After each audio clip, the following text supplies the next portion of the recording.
but we could be alone. Between city lights, we don't have to hide. I wanna go, do you wanna follow? There's something in the air, I can't explain it, but it's there. Ain't nobody gonna find us in our secret love affair. I don't wanna have to hide no more, it shouldn't be unfair. I wanna go, and I wanna know, do you wanna follow? Baby, do you wanna follow? Come with me, do you wanna follow? Baby, can't you see that? I wanna go, and I wanna know, do you wanna follow? Baby, do you wanna follow? Come with me, do you wanna follow? Baby, can't you see that? I wanna go, and I wanna know, do you wanna follow? I can't understand why we can't hold hands, but they don't know what we have is real love. Aren't you sick and tired of having to hide? I know a place, do you wanna follow? There's something in the air, I can't explain it, but it's there. Ain't nobody gonna find us in our secret love affair. I don't wanna have to hide no more, it shouldn't be unfair. I wanna go, and I wanna know, do you wanna follow? Baby, do you wanna follow? Come with me, do you wanna follow? Baby, can't you see that? I wanna go, and I wanna know, do you wanna follow?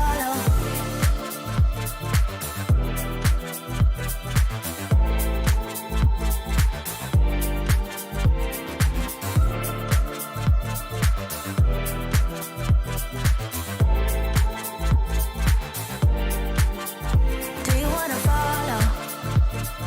Baby, do you wanna follow? Come with me, do you wanna follow? Baby, can't you see that? I wanna go, and I wanna know, do you wanna follow?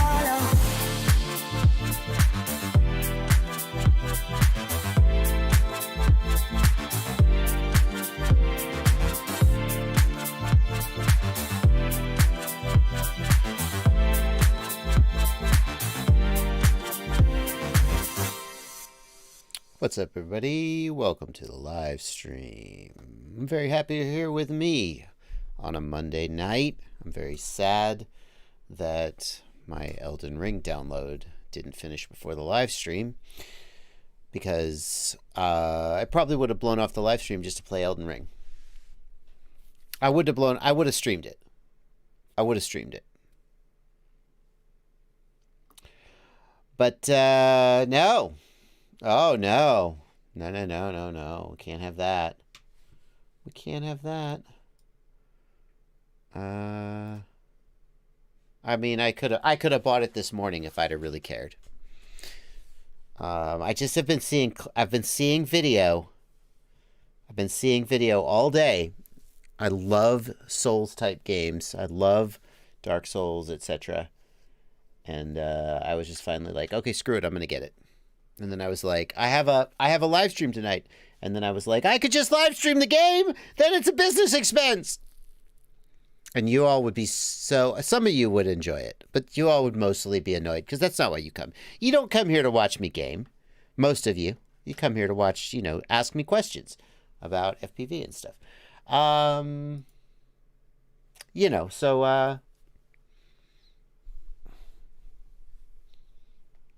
maybe another time. But not tonight. Not tonight. Tonight, we're going to do Q&A. We're going to do Q&A. You're going to ask questions, and I'm going to do my best to answer them, and that's what we're going to do for a couple hours. Just stream it after the FPV stream. Tempting. I mean, it is 49 minutes from downloading. Ooh, we could split it half and half. Nah, I don't know. We'll have to see. I mean, the first, 20 minutes of the game are going to be just, character creation and lame stuff. So you should probably just deliver what people come for. And what do you come here for? I know what you're here for. You're here to we got some JBception here. You're here to ask questions, and I'm here to answer them. Richard says, yes, do it. We'll see. Maybe.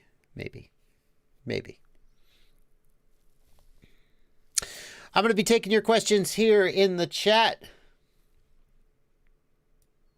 Ooh. I'm going to be taking questions here in the Discord server with the beautiful, beautiful people. Why do people in the Discord server fly better than people who are not in the Discord server? I don't know. They just do. Something about joining this server makes you better, makes you smarter, makes you better looking. And also, you can join the server if you want to become a patron of mine, or you could hit the $ right down here and leave a super chat. Or you could just take a chance. You could roll the dice and take a chance that I see your question and respond to it. It's all up to you. Doesn't really matter.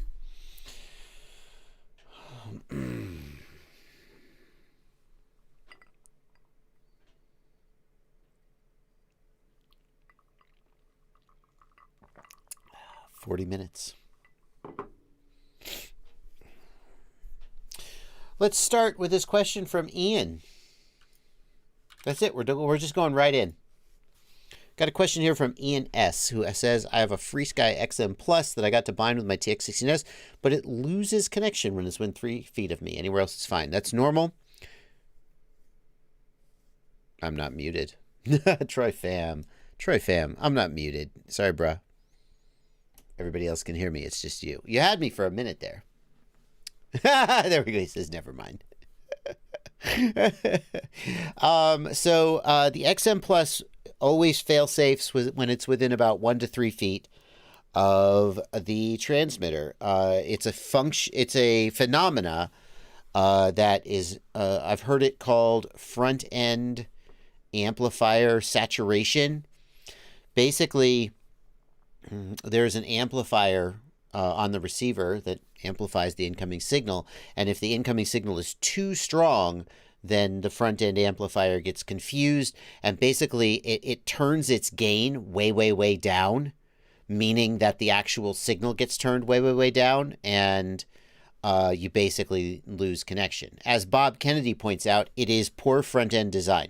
The front end amplifier in a receiver, it has variable gain, because when the signal is very weak, it needs to turn the amplification up. When the signal is very strong, it turns the amplification down. The goal is to have the front end amplifier provide you with like just enough signal strength, just as much as you want. So if the front end amplifier is poorly designed, then when the signal that's coming in is too strong, it gets sort of swamped and it shuts itself down. Basically, it turns the signal all the way down and you fail safe. So that happens with the XM Plus. Just don't be within 1 to 3 feet of yourself with the XM Plus. That's just how it is.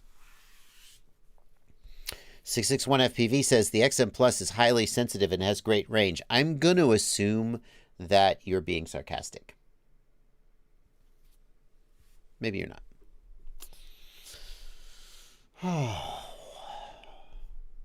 What is the best city? That's a question from somebody in the Discord server. What is the best... What was the actual question? Let me find it. What's the best state? What is the best state for an FPV pilot to move to? Now, this is very interesting. This is very interesting. Because, like, you got to think about... Like, assume that we're just thinking about FPV flying. You got to think about local rules and regulations. Is it going to be a state where you're going to get hassled a lot? Like, you could probably argue that California is not the best state in all of the United States to move to. Like, obviously, there's places in California where you have no problem flying. But in general, California has a little bit more sort of regulation, a little bit more oversight. I mean, the entire Los Angeles... Is it the city of LA or the whole LA metro area prohibits drone flying or something like that. So there's some places that are better than others. So let's just stipulate that. Florida. Static Motion says Florida. I don't know about that. So I have been to some great places. Like I love Sarasota. I love Sarasota. Sarasota is where Get FPV is based. And when we did a quad camp in Sarasota, there were so many great places to fly. The trees in Sarasota are so great to fly. But here's the thing about Florida. It's super flat. It's super flat. Florida doesn't have a lot of variety. And like, if you look at the Orlando area, which is near where Rotor Riot is based, I know when Drew moved to Orlando, he struggled to find places to fly. Like really good places to fly, like he had in Detroit. I feel like Florida is got some choice places to fly, but maybe isn't at the top of the list. I mean, we got to acknowledge Atlanta. I mean, the whole state of Georgia could ride on the flight potential of the Atlanta metro area. Right? Epic buildings. So many buildings. So many bandos. Like, just, you name it. Now, I used to live in Atlanta, so I'm a little bit spoiled there, but I feel like Atlanta, and by extension, the state of Georgia, has to be high on your list. Cozy FPV says, you must not have flown Fort Lauderdale or Miami. No, that's true. I never made it there.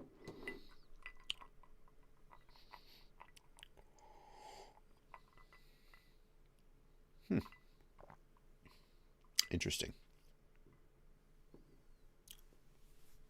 That's not normal. I'm going to set that aside.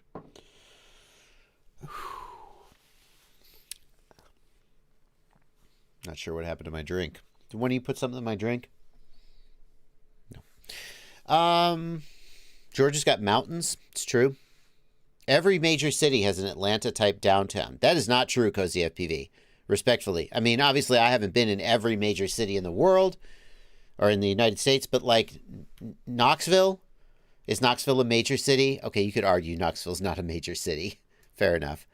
I really dig the Flying Slat does in, I believe he's in Vegas. Vegas is a thriving community. I mean, so like, clearly you got to put Detroit, Vegas, Atlanta, pretty high on the list. It also depends on what you're looking for. Like, RC Addict points out Montana. Montana, terrain and low population density. Yeah, if what you want to do is fly mountains, but if what you want to do is rip bandos, it's not for you. Interesting. Maybe we should flip the question and ask, what's the worst state for an FPV pilot to move to? What is the worst state?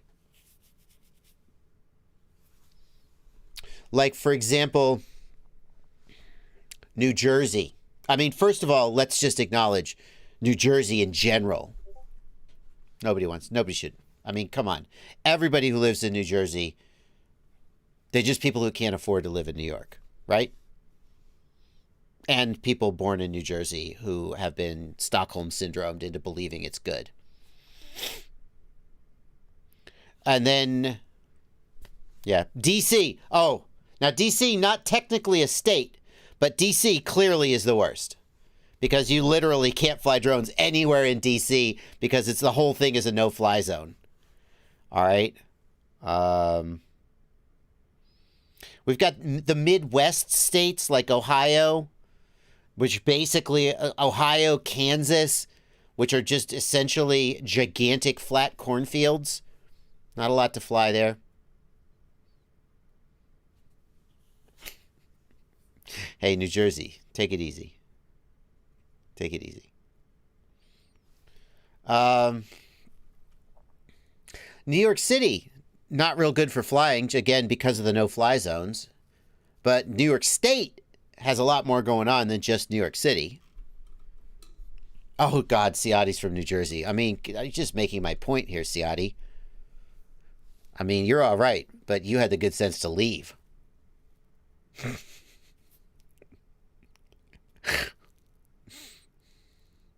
St. Louis? I flew in St. Louis with Nerk once. Yeah, that's interesting. It's tough.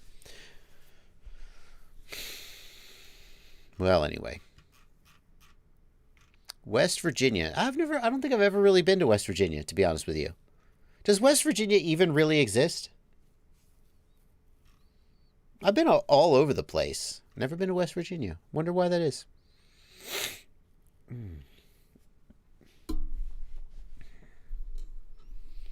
Well, anyway. I'm sure that we can all agree on an answer, and this will not be in any way controversial.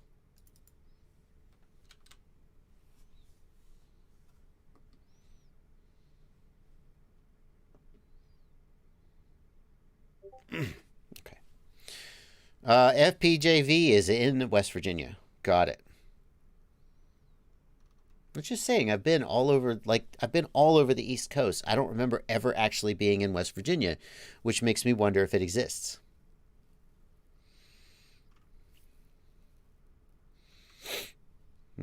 Alrighty.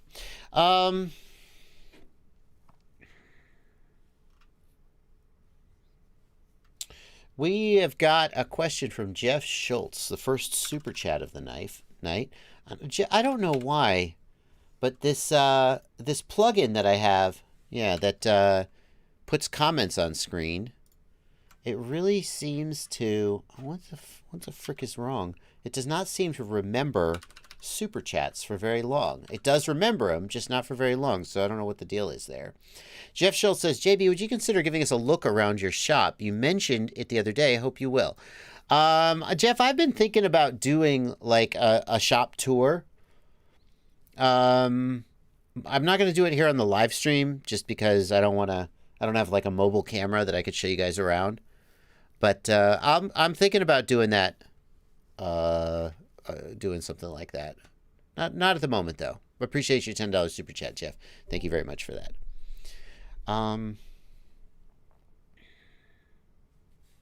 Quad Doc. I'm gonna take issue with what you said there, my friend. Quad Doc says there is no reason in DJI to turn auto temp off if you have your MSP set up correctly. Apart from it will go to low power or disarm and a crash. That's the only setback. There is another setback. So you are correct. Here's the way that I agree with you, and I think you're right. If you have the MSP connection set up correctly, then the DJI Air unit will go to low power when you disarm, and it'll go to high power when you arm. That's true. And that is, but the reason that I turn a temperature protection off in my DJI system is that you cannot start the DVR before you arm if you have temperature protection on. So what I like to do is start the DVR.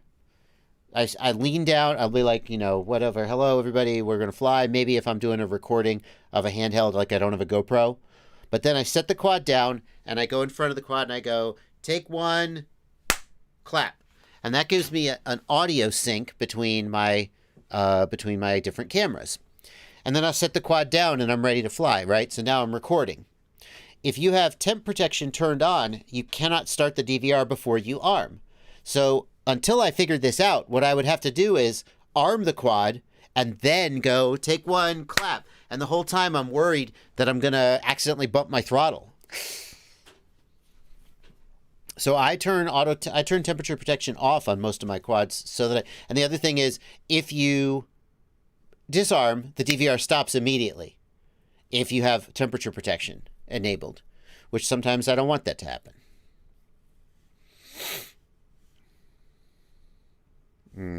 Anyway, good, but I appreciate you bringing it up. You're right that for a lot of people there is no reason to do it, but there's like one reason. Ooh, Carbon Cage FPV got another good one. The DigiView app doesn't work with temperature, or the smart controller if you're dumb enough to pay $700 for a smart controller like I did. The DigiView app doesn't work with temperature protection turned on. Good point. Bought that smart controller thinking, I'm going to do a live streams and I'm going to live stream my flights. I did one live stream where I live streamed some flights. Halfway through the live stream, my laptop took a shit, and the live stream ground to a screeching halt. And then I was disappointed and didn't do it again. And that was a $700 live stream. Anybody want to buy a smart controller? Oh well. Now I have the Axis Flying box. I don't even need the smart controller. Still have the smart controller, I guess. Well, hey! Hey! Hey! How do we get from 30 minutes to 48 minutes? My child is downloading something. I guarantee you. This was... God dang it. Hey! All right. Oh!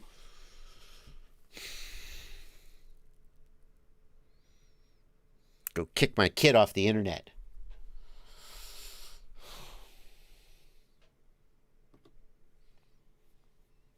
What can I say?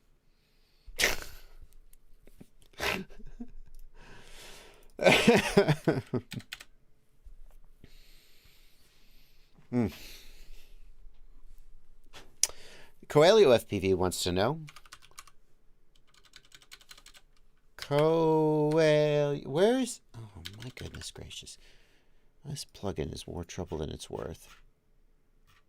Coelho. There he is. Coelho. There we go. Coelho FPV asks, is there anything wrong with moving the throttle up so I don't arm if I accidentally bump the arm switch? No, that is my standard practice, Coelho. And I'm going to pass this on to you guys. Hang on.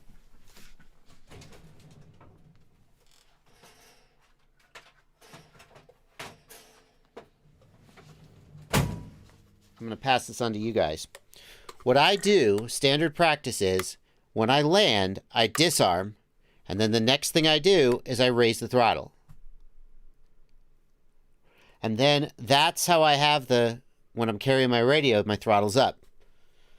I mean, I guess I probably don't do it like 100% of the time.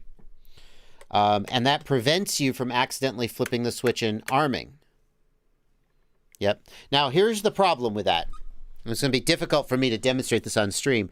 You get the muscle memory of boom, boom, right? Boom, boom, right? Throttle up.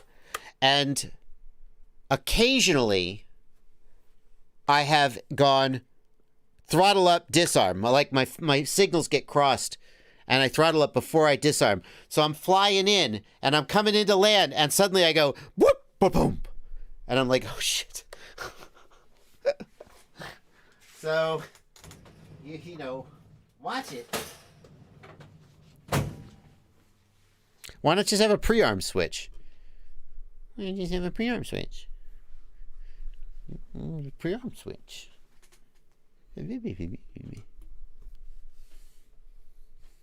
That would work too. You just have a pre-arm switch. I don't want to have a pre-arm switch because it give up an aux channel. And also,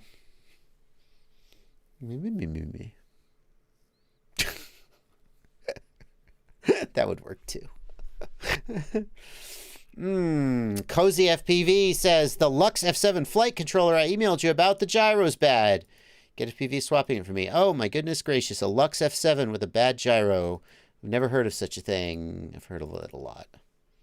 Their gyros are sketchy. Kent J in the Discord. Kent J, thank you so much for being a patron, Kent J, and joining my Discord server. Really appreciate it. Have you built your Cinemah yet? I'm debating building one. Well, funny you should ask that, Kent J, because bam! Yeah, I actually have, and in fact, bam! Bam! Look at this. Look at this. Boom. Shabam. Boom. 7:04 p.m. I finished rendering it literally an hour before this stream. It's ready to go. It was uploading. It'll probably release tomorrow. Now, it's a build. It's a build, so it's not actually a it's like it's not a it's a, there's no flight in it. It's just a build tutorial. But it is coming. It is coming.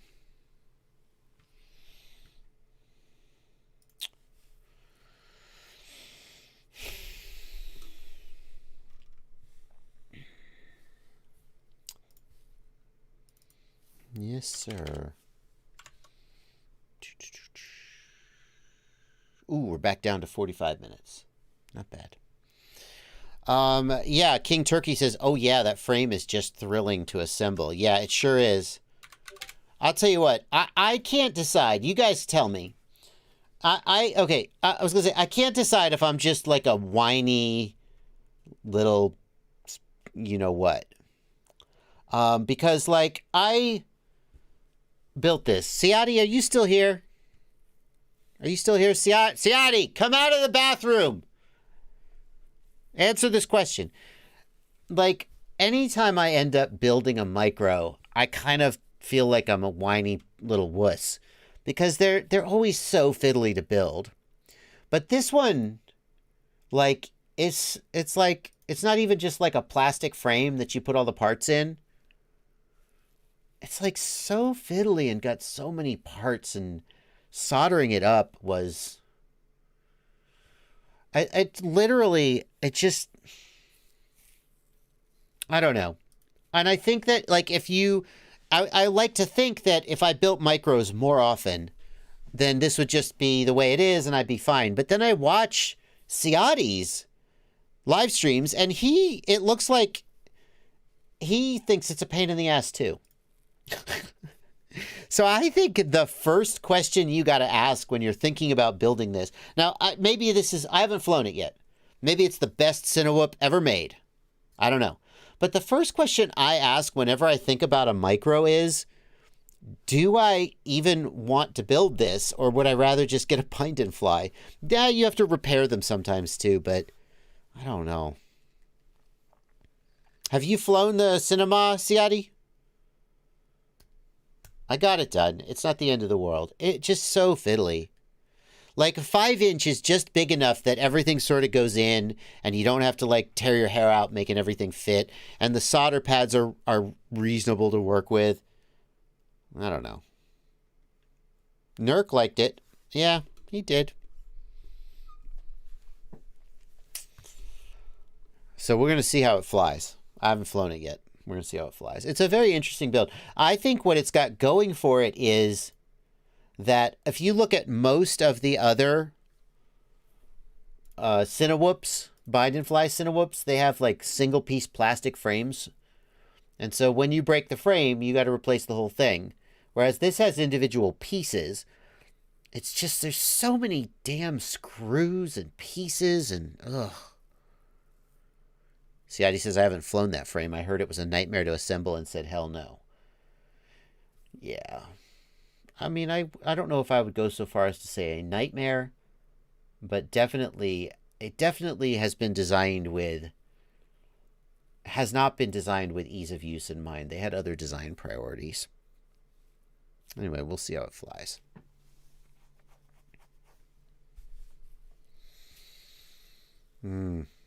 There's a lot of cussing, I assure you, in this build. Ciati says the bind and flies never have good parts on them and they fly like crap. I mean, is that true? Like, I know a lot of people who think the ProTech line, I'll pick on it. I know some people who think the ProTech line is really good. You say they have bad parts on them, but like look at the, I don't know, the ProTech 3.5 or the GepRC Cinelog come to my mind. They're ones I've flown. You know, they have, whatever, 2004 motors. They have decent motors. They have, you know, what do they do badly?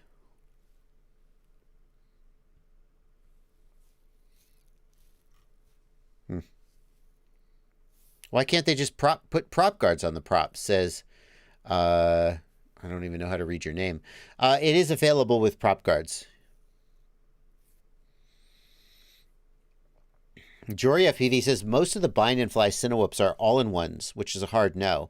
That's interesting. I would say a 3-inch Cinewhoop is about as big as I would tolerate for an all-in-one flight controller with built-in ESC. You're unlikely to have ultra hard crashes, and the prop guards should keep the props relatively unobstructed. So I feel like durability is going to be acceptable in that application.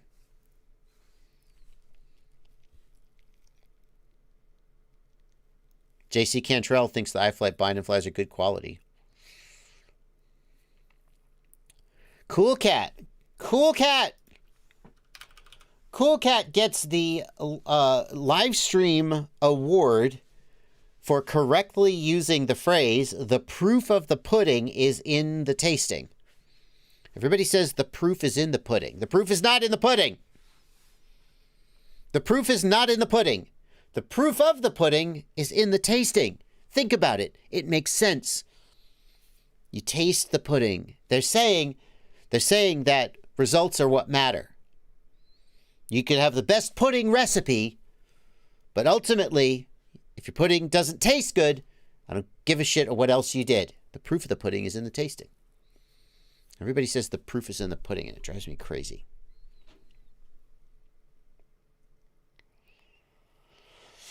Okay. Thank you, Cool Cat. The proof of the pudding is in the flying, for correctly using that phrase. Thank you, Sajir Carpenter. Shout out from Nigeria. We don't have any FPV scene here. I'm trying to get an FPV. Your videos in the sim using Freerider was a great help. Good luck, man. Good luck. Stick with it. Phantom FPV, good to see you. Phantom FPV sent me a picture tonight.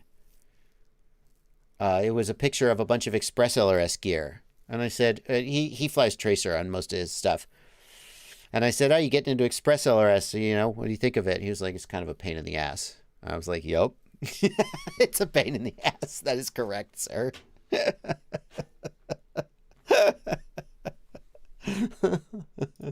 You got it.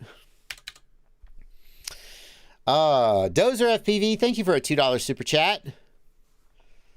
Dozer FPV commenting on the question about what's the best state to move to. Dozer FPV's premise is that states with liberal gun laws also will have liberal laws about flying quadcopters. Sean England, thank you for a $5 super chat. Can I get your question up on the... Sean England. Nope. Sean England says, I want to fly long-range FPV using a TX16S and a Pixhawk flight controller. What would you suggest for a long-range receiver that supports S-Bus? That hurts. Sean England, I am pretty sure that Crossfire and Ghost both can output S-Bus. Can Crossfire output an actual S-Bus signal? Can anybody confirm that for me? I think it can, but I can't, I've never done it because I don't have any builds that require it. I'm pretty sure Crossfire can be configured to output S-Bus, and I'm 100% sure that Ghost can do it. So those are two that you could consider. Thank you, Phantom FPV, for a $5 super chat.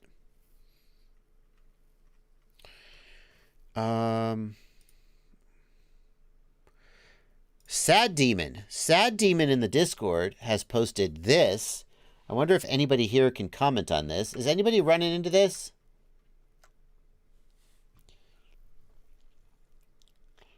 Has anybody had this problem with the new firmware, with the new GoPro firmware? Where if you're running off a USB plug, it says, nah, can't do it. People are telling me that this has happened in the latest firmware and are asking me for a workaround, and I don't know what the workaround is, or if there is one.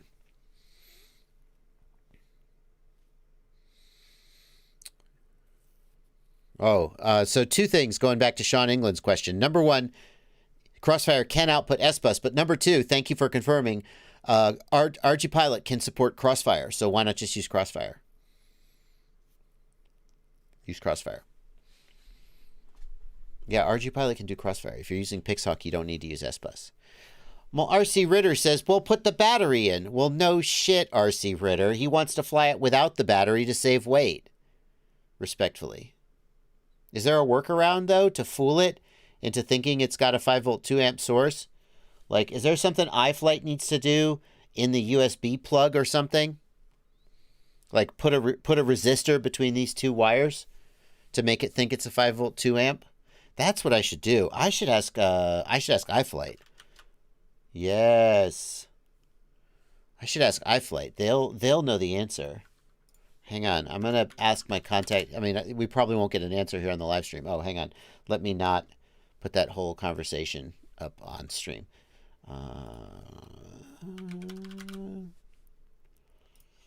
Mm-hmm.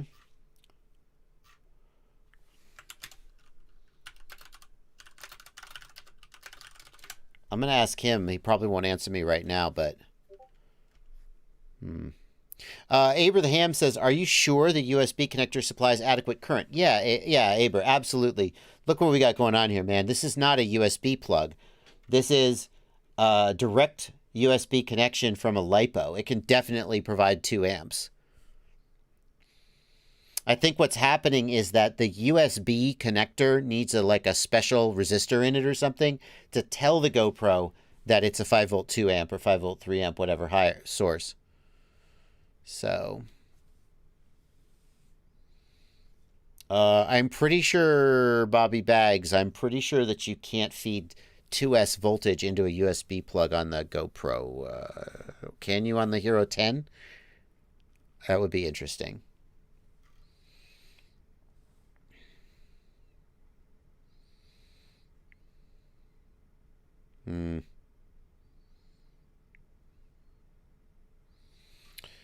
Yeah. Are we sure the Beck can? Yeah, absolutely. Absolutely, Alex DeFelice. The Beck can absolutely do it. It has worked fine right up until people updated their firmware and then this problem started happening. So I think there's like a resistor that's needed inside this USB plug, is my guess. Hopefully iFlight will fix it, but for now I don't know the workaround. Somebody suggested GoPro Labs firmware. Worth a try. Is GoPro Labs available for the 10?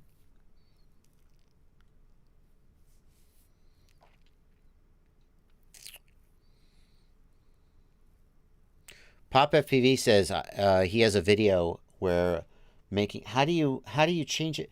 But Pop FPV, hang on. This is a voltage regulator. So how are you going to get it to output 2S? It's not as simple as just moving a pin. The iFlight board doesn't just pull from cell 1. There's more to it than that.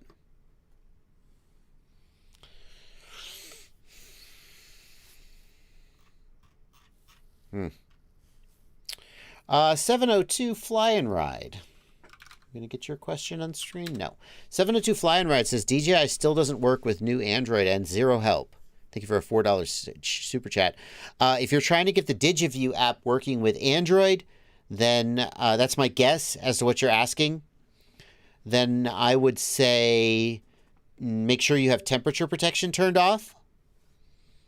That could be what's making it not work. Desi Stevens, thank you for a $2 super chat. Desi wants to know, how do you register an FPV drone? Yeah. If I just search for FAA registered drone, we come to this page, faa.gov, how to register your drone. And it says, register your drone at the FAA drone zone. And when you go there, the first thing they're going to ask you is whether you're a 107 or recreational flyer or a 107 flyer. So I am a 107 flyer. I'm going to hit register. Then we'll log in and you'll be able to see all the quads I have registered, which is all of my quads over 250 grams are 100% registered for sure. Promise. Shotgun wants to know, do you have a setup video for SharkByte? Yes. I do. Shotgun. Here is my video. SharkByte HD0 complete setup and configuration guide. Boom. Shabam. There it is. 4.2 or newer. If you're on an older version of it. Yikes. No, we don't need that. Big Data Pimp says, I can use the app with temp protection on. Big Data Pimp, I'm not sure what app you mean. Video out via USB from the DJI FPV goggles doesn't work when temperature protection is on, is my understanding.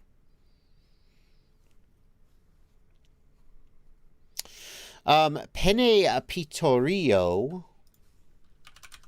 asks, how can I use the pots to control aux channel? The pots on the Jumper T Pro don't have any resolution.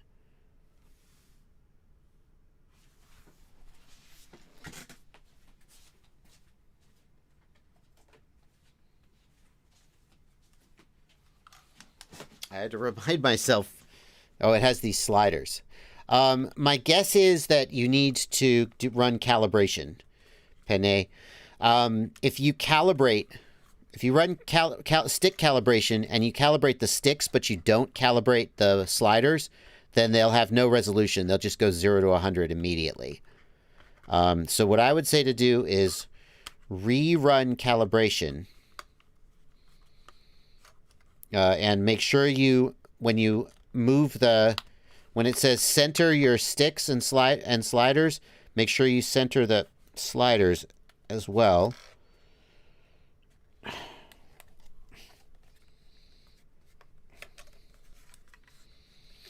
And then when you do the calibration, make sure you move the sliders left to right.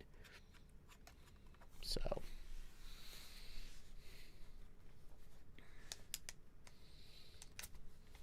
Anyway.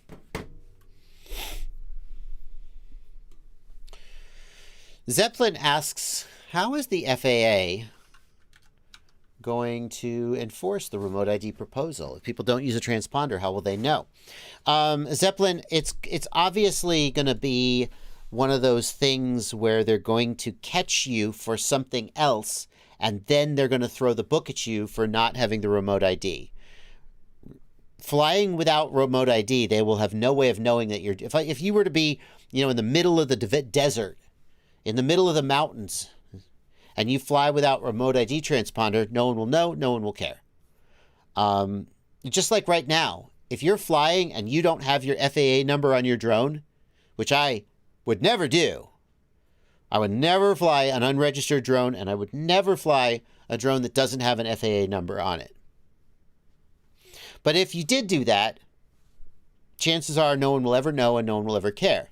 But if I take my drone and I fly it, and I crash it into the FBI headquarters, and they're like, who's this jackass? And they pick up the drone and they're like, I don't know. And they look at my GoPro and they find out who I am, and then they come find me. They're going to be like, hey, sir, you crashed your drone in the FBI headquarters. That's bad. You shouldn't have been flying there. And also, we can't help but notice your drone wasn't registered. And then I'm going to get dinged for that. So the remote ID requirement has two effects. For law-abiding people who want to obey the rules, it means that when a law enforcement agency or the FAA wants to find out more about them, they'll have the means to do it because their drone will be broadcasting information that's useful to law enforcement. And for people who are ignorant of the rules or who flout the rules, it means that if you get caught doing something else, they'll have one more thing to ding you with. So. I mean, if you look at like Philly Mikey, right? Philly Mikey. He was just on Bachgrinder's channel. It's good that he's getting out. I do hope he got his 107. Philly Mikey repeatedly flew, allegedly, according to the FAA, he repeatedly flew in the city of Philadelphia in areas and conditions under which the FAA says you shouldn't fly, not following the FAA's rules, for example, not having a spotter, according to the FAA, and most significantly, as I understand it, without a 107. And that flying without a 107 is the same thing that Nurkala got dinged for. And it's a case where you could do it for a long time without anyone ever knowing or caring. But then when they do find you, They just are like, you did this flight without 107. You did this flight without a 107. And they just ding the hell out of you. Yeah, Philly Drone Life. That's him. Anyway. And that's the other thing. Aerobrat points out the FAA is trying to get local law enforcement to help them enforce drone laws. Now, only the FAA can actually enforce their federal regulations, so your local police department can't sort of prosecute you for it, but they can arrest you if you're breaking the law. So what the FAA wants is for your local police department to come up and say, "Sir, you're flying a drone. Can I see your FAA registration number? Can I see your Part 107 card," or whatever. And if you don't have those things, then they may take your information and pass you on to the FAA for prosecution. Anyway. Golden FPV, thank you for a $2 super chat. What's up, JB? Did you grease both gimbals on the FPV control? I did. After I recorded the review and I said the gimbals were not very good, I greased both of the gimbals and they got a lot better, to be honest. If that's what you're wondering. B-Man FPV, thank you for a $5 super chat. I have to ask, is eating a head of romaine lettuce like a candy bar and dressing a typical snack for you? B-Man is referring to a scene that was in my build video with Ken Herron. The answer is no. So Ken was down in my office building the quad, and while he was building the quad, I was trying to shoot an interesting B-line for the video, which had sort of funny or interesting bits in it. And so one of the bits I shot was that I was, I took Ken's car key and I went and I sat in his car and I had a special experience by revving his engine. But then I was like, I need something to be doing when Ken had called me and he was like, "Hey, I'm getting close to done. I'm almost done." I was like, okay. So I was like, I need something that I'm doing when Ken calls me to tell me that he's done with the build that will be funny. I was like, okay, well, I could be sitting and eating something. And I was like, what's the funniest? Like, at first I was like, okay, I could be like eating a bowl of cereal. I was like, a bowl of cereal is boring. And so I like brainstormed, what's the funniest thing that I could be I was like, I could be sitting watching TV and eating like a bowl of chips.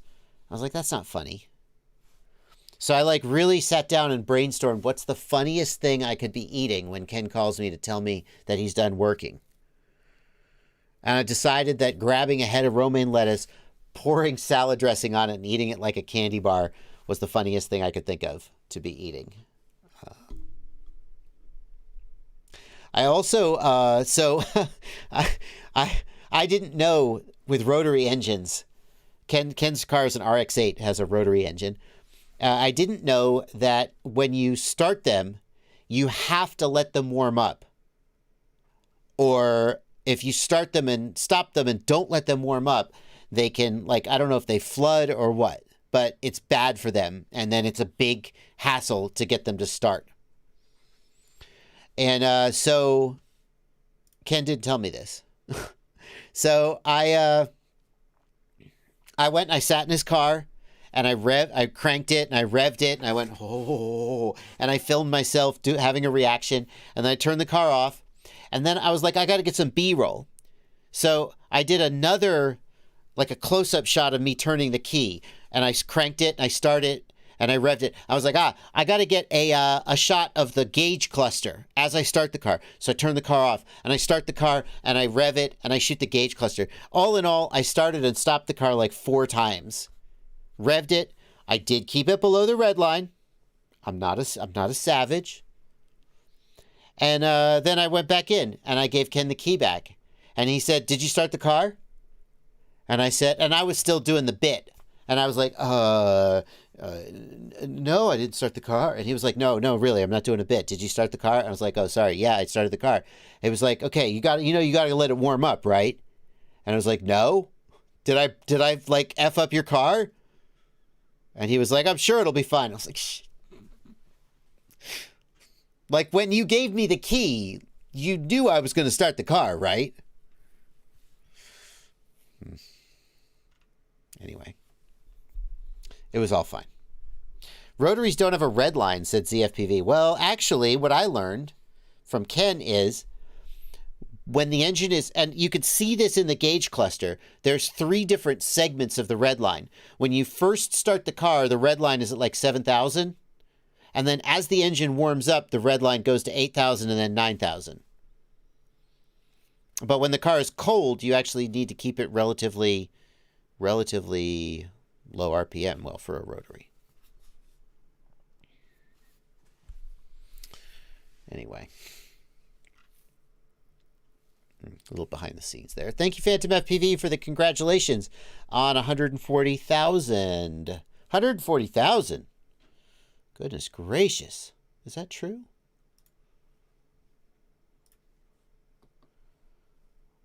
Oh, 240,000. That's what I meant to say. 240,000. Yeah, baby. 240,000 subscribers. Very nice. Getting there. Getting up there. Getting up there. You know, we're crawling along. We're crawling along.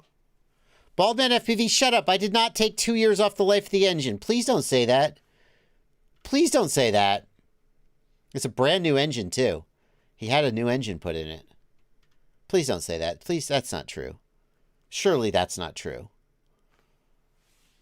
Surely that's not true. Please don't. That can't be true. It's stupid if that's true.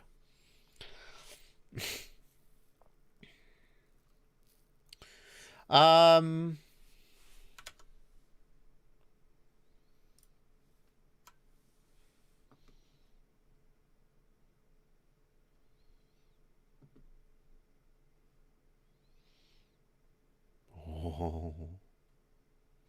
Why am I only downloading at 4 megabits per second? It's lame.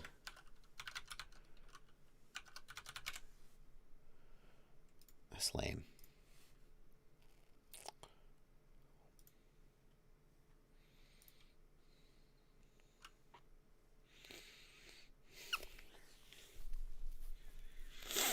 I'm not going to put my IP address on stream like I did one time.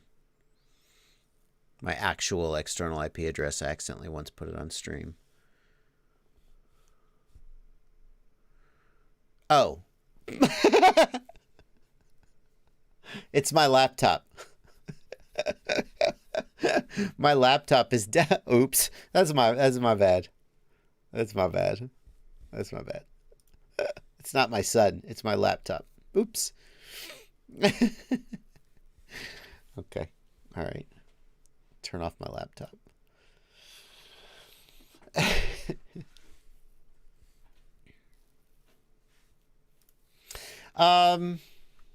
Thank you, Brandon Weber, for a $5 super chat. BL Heli doesn't recognize whichever ESC is on the 2 or the 4 sensor wire. Betaflight shows all 4 under the resource. Hard soldering didn't work either. Let's think this through. First thing I would do is I would actually try to spin the motors. Brandon, that's what I would do first. If you can actually spin the motors, that'll tell you that your signal connection is at least somewhat sound. And if you can't spin motors 2 and 4, or you could just be, if you're using bidirectional D-shot, you can see the error percent. That's where I would start, Brandon Weber. It feels to me like you have a problem in your ESC, or you have a problem with your ESC, maybe the plug, the wire harness on the ESC side. You hard soldered, so the plug on the flight controller is right on out. And you have 4 resources, so probably that's fine too. What I would do is, assuming you're using an ESC that supports bidirectional D-shot, I would turn on bidirectional D-shot and make sure that you have 100% or 0% errors. And then I would try to spin the motors is also what I would see about that. It sounds like there's a problem with the ESC, or I think most likely, if I had to bet, I'd say there's a problem with the plug on the ESC side. That's just it's a weak guess, but it is a That's what I would lean towards. Say Strix S, thank you for $10.69. You were right. The Beta FPV 1-watt module crapped out on me today. Had my first session after 4 years away from the hobby. Thank you for helping me get back into this. Ouch. I'm sorry about that. Saystrix said he got the Beta FPV 1-watt Express LRS module, and I pointed out that Stingy had a problem with that same module. And he said he had to say, so yeah. Beta FPV, I wish you would get your shit straight, because you design good products, but then they crap out and they're poorly manufactured, and I don't want to tell you. I want to be a fan of yours, Beta FPV. I want to support you. It's just that the products you make too often are crap.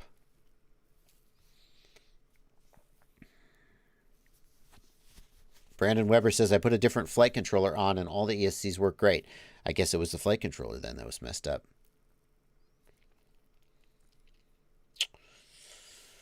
Swift Z69 said, would a lithium ion battery be good for a beginner? See how they give less power but more runtime? No. Swift Z, unless you're flying an aircraft like a lightweight long-range build that is specifically designed to work with a lithium ion, you can't take like a 5-inch freestyle quad and just slap a lithium ion on it because it's designed to draw too much power. And it'll be the lithium-ion battery will just not be able to deliver the amount of current that it wants. What you should do is get a proper battery for the quad, whatever it's designed for, and if you want to have longer flight time and lower power, use a throttle scale. So I'll show you, hang on, what I mean.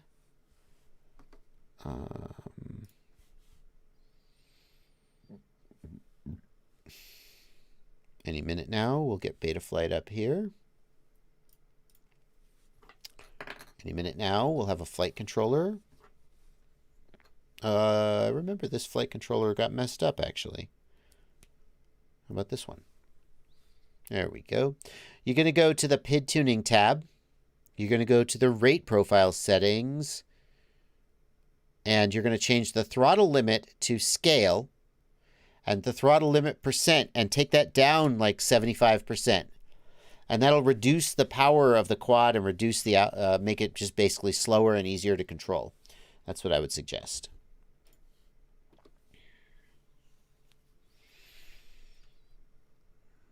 What's the latest Express LRS module to own? Asks Abraham. I would steer you towards the Happy Model Pro, either the Slim or the JR version. Mike Bergman wants to know, is anybody in the chat or Discord flying the Footy frame from 533? What do they think of it?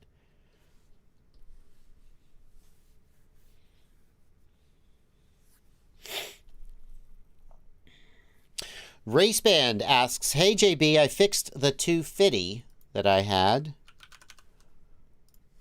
I have only 4S batteries right now. Should I get into 6S? I feel like my flying is held back by the power of 4S. Here's the thing, Raceband. If you have a 4S quad with 24 or 2500 kV motors, you will get almost the same performance as if you have a 6S quad with 1800 or 1900 kV motors. No, it's not exactly the same. But the amount of power you create at full throttle will be very similar. So if you feel like the power of the quad is holding you back, I don't think what you need to do is go to 6S from 4S. Now, if you have 2400 kV motors and you go from 4S to 6S, you're going to get 33% more power.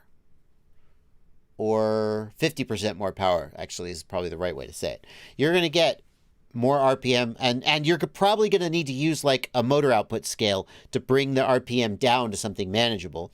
So you will get more power. But if you're thinking about swapping your motors and your batteries, that's not going to be like a night and day difference. It just isn't.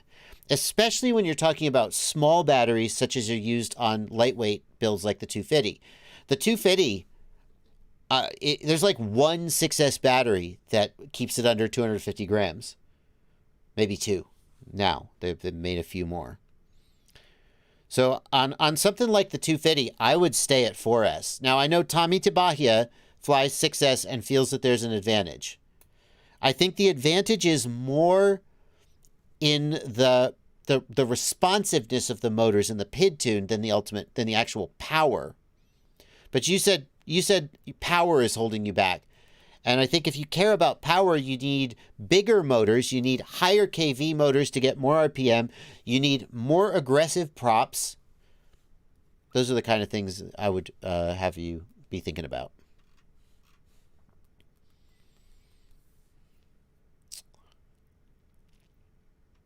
Thank you, Aber the Ham, for $2 to the Fix Hens Car Fund, and Mario Guzman for $1.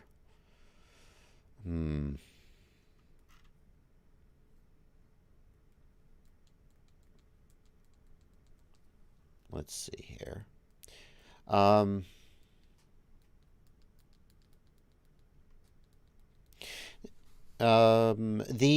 thing that people notice about, so when people went from 4S to 6S, what I think happened is a lot of people went from 4S, say 2500 kV, to 6S 1800 or 1900 kV. But if you do the math, let's just check my math here before I spout off some nonsense that isn't correct. 2500 kV times 0.66, 4 out of 6 is 0.66, is 1650 kV. So the equivalent of a 2500 kV 4S motor is a 1650 kV 6S motor. But that's not what anybody flies. When people went to 6S, they went to 1700 and 1800 kV motors. Again, let's do the math. 1800 kV times divided by 0.66. 2727 kV.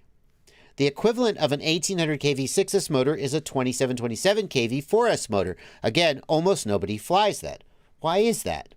So there is something here.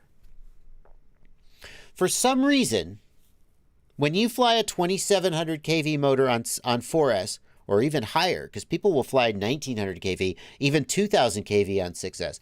If you were to fly a 2800, 2700, 3000 kV motor on 4S, it would not be good. The battery would sag. The motor would get super hot. It wouldn't be good. Why? Don't know. It's a bigger question.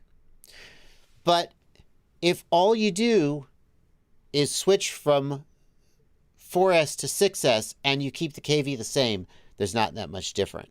So I guess I'm contradicting myself a little bit. Because when you switch to 6S, if you buy new motors, they're probably going to be higher kV than the ones that you were flying on 4S. So the big question is, why can we fly the equivalent of a 27 or 2800 kV 4S motor on 6S, but on 6S it's awesome, and on 4S it's meh, like lack of responsiveness or whatever?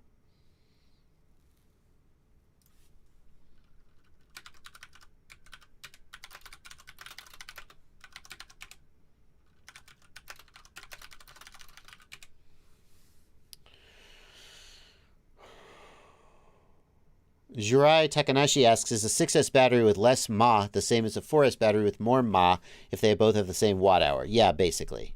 That's the other thing. A lot of people went from a 1300 4S to like an 1100 6S, and that's just literally a bigger battery. So apples to apples comparisons are difficult. Broke my fat strap says, I'm shopping for a GoPro and I'm debating between the 8 and the 9. Thoughts on the weight of the 9 versus the upgrades? I think for freestyle, the 9 and the 10 are not worth it. They're more expensive when they break, and they're a lot heavier. The 8, they have some advantages, and like for Cinemah, if I was a professional pilot where I had to get the absolute best quality video, I'd fly the 10.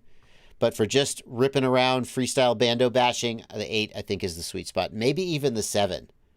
The 7 is even lighter than the 8. Like, if you get a refurbished 7 for $200, do that all the day. All day long.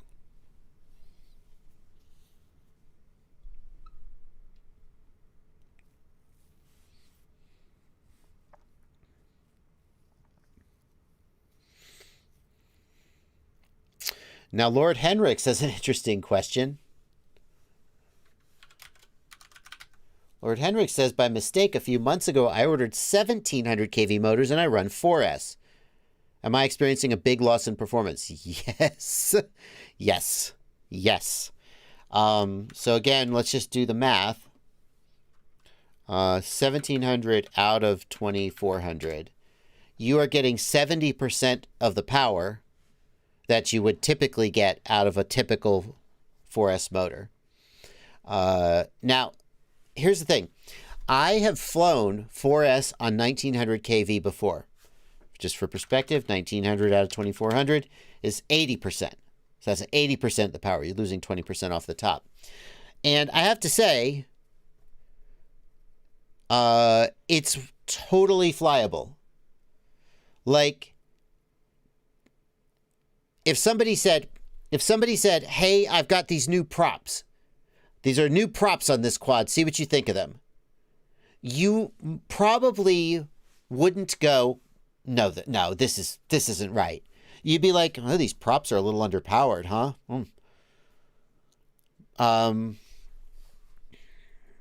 I would say flying 1900 kV on 4S, as long as you stick to smooth, swoopy moves and don't like just want raw full throttle punches, yeah, it's fine. 1700 kV is getting down there. It's getting down there. The other thing is that when you're flying with 1700 kV on 4S, the PIDs will be really low. The default PIDs, you need to crank the PIDs up like but to 1.3 or 1.4 on the slider to get the sharpness of response back.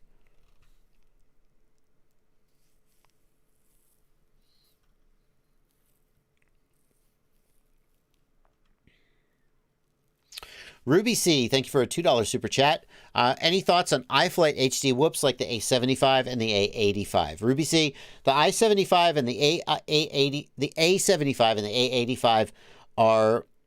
It's very hard to get a DJI video transmitter into a quad that small without making a lot of compromises.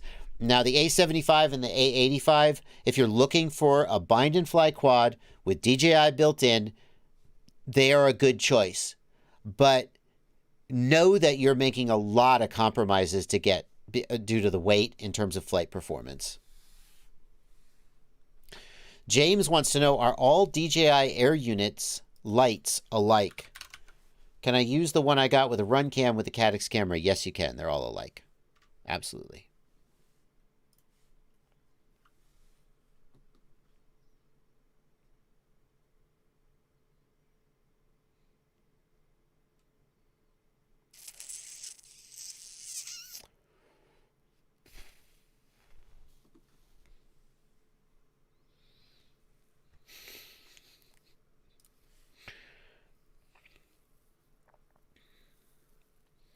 Genius Pig says, would the JB Perfect build or the Nazgul Evoke, which one would you prefer? I mean, one you got to build and one's a bind and fly. The Evoke, I always complain about the 20mm electronics on it. They've been fine, but I hesitate to fully trust them. The analog version of the Evoke flies really well. I'm not actually sure why it flies so good. It feels lighter than it is, and I don't know why it does. Maybe they've done something with the rates. I don't know. I mean, they're just very different builds, though. The Nazgul Evoke, I mean, I was going to say, the Nazgul Evoke is cheaper, but it actually probably isn't these days. It's gotten more expensive, so...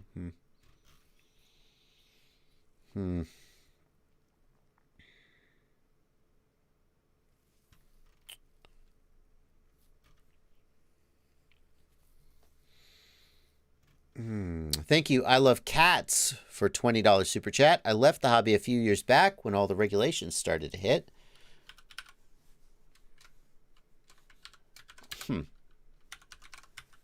Why the flip? Man, there we go. I left the hobby a few years back when all the regulations started to hit. I sold everything. I went back in, and I don't know where to start. My latest kit was a Schizo pre-built. What would compare now? I would suggest that you go check out my website. Go check out my website, fpvknowitall.com. fpvknowitall.com. That's my brand. And check out the Ultimate FPV Shopping List, which is a mostly up-to-date list of stuff that I recommend. So,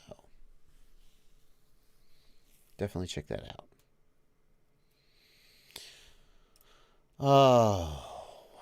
Oh my goodness gracious. All right, guys, it's finished downloading. Here we go. We're going to make a poll.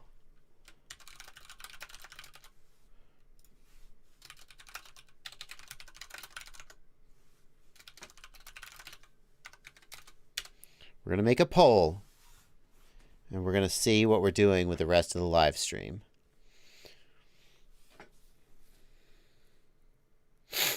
Thank you, Creative Solutions Digital Marketing, for $16.99 HRK. Crabtree, I have not seen the 6-inch Evoke. I actually think I have the 6-inch Evoke and have been too busy to take it out and fly it. Sorry to whoever sent me that. I suck. I'm a terrible reviewer.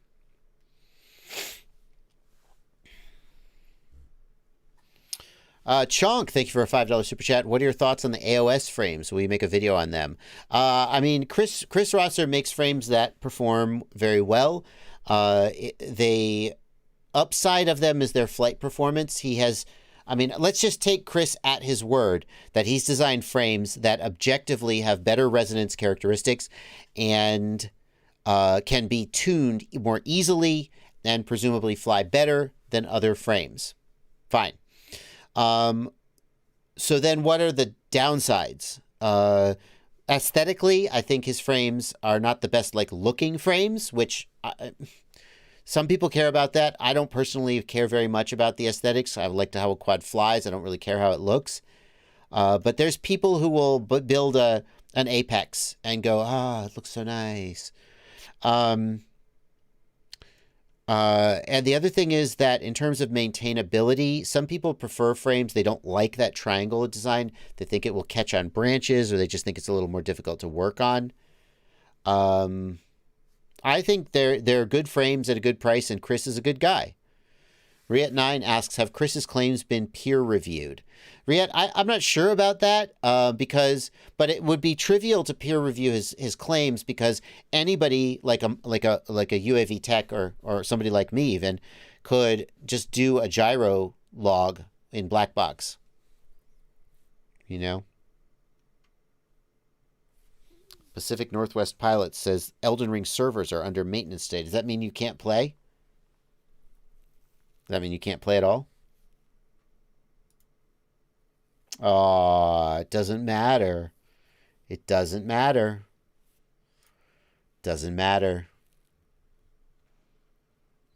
Because the people have spoken. The people have spoken. 64 to 35, we're going to keep doing Q&A.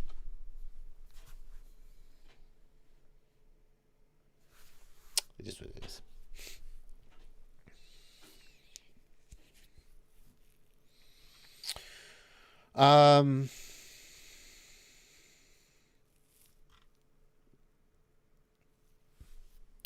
Kent J says, wasn't the DJI version of the Evoke the Dead Cat style, where the analog version was the X? Wonder if that was why it didn't fly as good. I don't think Dead Cat versus X should make as much difference as I felt. I don't know what the difference was. Quad Doc says, yeah, the last poll you ran, you asked if you wanted to test the focus on the HD0 cam, and that was a little bit of a disaster. Not a disaster. It was just not the most stimulating live stream content. Thank you, Gustavo Scanzerla, for 50 Brazilian reais.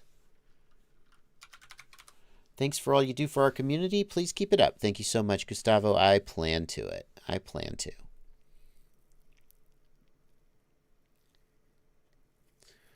Will I stream the game after? No, I gotta put my kid to bed after the stream, so. I mean, let's face it, 45 minutes of playing Elden Ring would be just enough to get killed by the first boss 50 times. So. Wild FPV asks, do you need an older version of Betaflight Configurator to use a flight controller running 3.0.0? You know, normally Betaflight Configurator is backwards compatible, but 3.0.0 is so old, I actually would not be guaranteed. I wouldn't be sure. So, Zeppelin asks, does the whole FAA regulation thing apply to long-range aircraft? I keep seeing everything needs to be line of sight. Okay, so Zeppelin, here is the rule. The FAA's rule is that there must be a visual observer who can see the craft with their unaided eye at all times during flight. Well, that's not entirely true. At all times during flight, they make an allowance for, like, if you briefly, like, fly behind a tree and lose sight of the craft. You know, if there's, like, a brief obstruction. But you have to have a visual observer who is maintaining a view of the craft with an unaided eye. So unaided eye means no binoculars, no telescope, no goggles, nothing like that. Eyeglasses are okay. All right, so that can be the pilot, or if the pilot is under FPV goggles, then you would need a spotter. And the spotter's job is to maintain visual line of sight with the aircraft. So how does that interact with long distance? Obviously, when you fly long distance, you will be outside of the range of visual line of sight. And there's people who try to play shenanigans with this, and they're like, oh, it was 5 miles away. Oh, yeah, I could see it. Good luck. If the FAA decides to ding you, good luck making that argument to them. You know, more power to you. The takeaway is that currently you can't do long range. You can't. FAA calls it beyond visual line of sight, BVLOS. You can't do BVLOS under the current regulations, except theoretically it's possible to get a BVLOS waiver. It's not possible. I think there's been like one time when they gave a BVLOS waiver. Maybe there are more that I haven't heard of. It is beyond, it's extremely rare and beyond what any sort of normal person would be able to do. So they're not going to give you a BVLOS waiver. So then, what does that mean? The regulations apply to long-range aircraft because under the FAA, there is no such thing as long-range. And this is one of the reasons why the FAA is pushing remote ID. One of their arguments is that when there is a good remote ID infrastructure where we can track these drones as they fly through the sky, then we'll feel safe making it okay for you to do BVLOS. Except no, it's not even, that's not even true, because like currently,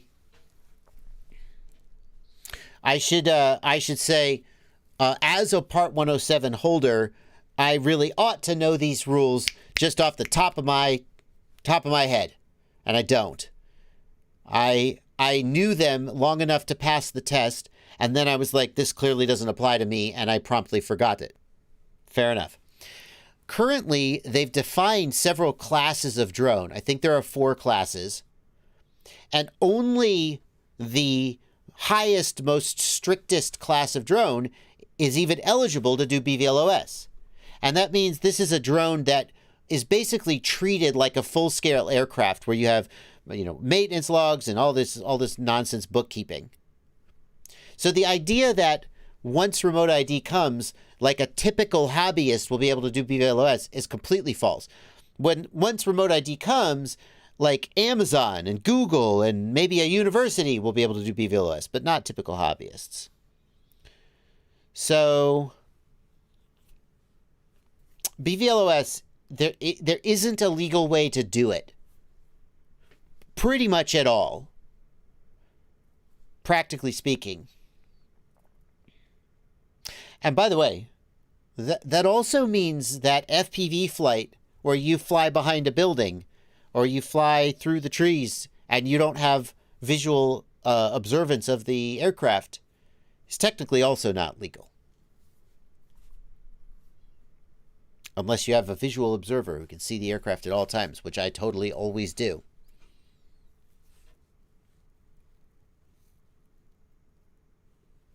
Anyway. Yeah, Scott Milano says the typical hobbyist flies beyond visual line of sight all the time, because when you fly FPV, you fly behind obstacles. Well, either you are violating FAA regulations, or you have a spotter who can see the aircraft and is in communication with you. One of those two things must be true.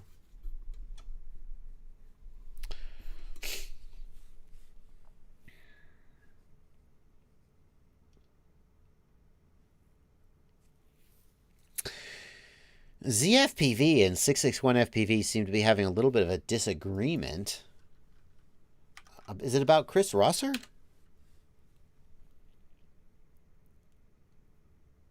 No, who is he talking about? He helped build sliders. Is that Mark Spatz? Who are you talking about? Who are you guys talking about? Are you talking about Spatz or Rosser?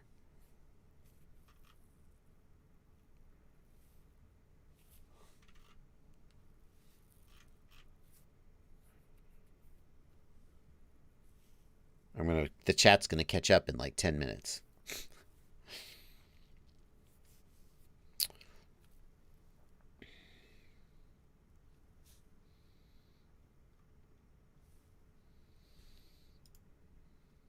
I'm curious who ZFPV is referring to here. The guy's a mechanical engineer, but he masquerades around like he does PID and programming things on the daily.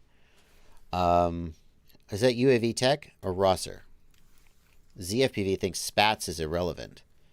I mean, I would say regardless of who you're talking about. Oh, I see. 661 FPV. I see. I mean, both of those guys, whatever their credentials are, at the end of the day, the proof of the pudding is in the tasting. Are the things they say producing valid results? The things Mark Spatz says about tuning, does he produce the results that he say he produces? And I think he does. I mean, I think that if you hand Mark Spatz a quad, he will hand you back a quad where the black box log shows that the set point tracks the gyro very closely, or the gyro tracks the set point very closely. That's his goal with tuning. And if you don't have that goal, then you may think he's not a good PID tuner, but he absolutely, I mean, the things he says are true. So whether he is a controls engineer by trade, I mean, if we insisted that everyone in FPV be classically trained in their field, then I would be out of here, because I never studied to be an instructor or a course developer or a video editor. I'd probably be better at those things if I had. So Mark Spatz is has just as much credibility as a PID tuner as I do as a video editor, which is to say he produces results that are helpful to people. And Chris Rosser, like, I don't know how much of Chris Rosser's background is in control theory. Chris Rosser is an aerothermal engineer, which he told me means he knows everything you need to know to design a jet engine. Well, maybe there's some control theory in there. But at the end of the day, Chris Rosser makes good educational content that has Look,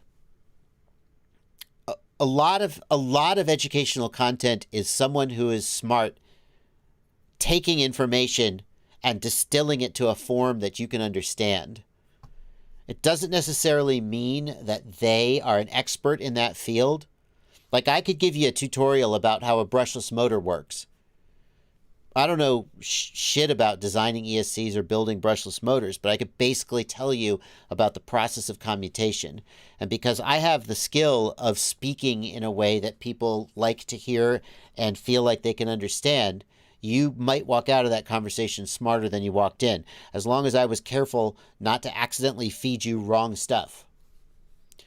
You know, so when Chris Ross or Mark Spatz makes a video, I think they're doing a good thing. So that's what I would say. And like, if somebody comes along and is better than them, more power to them.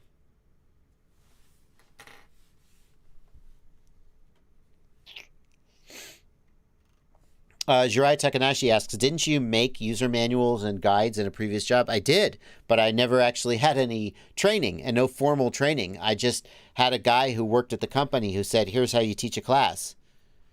And he had no formal training. He might have studied to be like a school teacher. He may have had some formal training, but he was mostly self-taught too. So.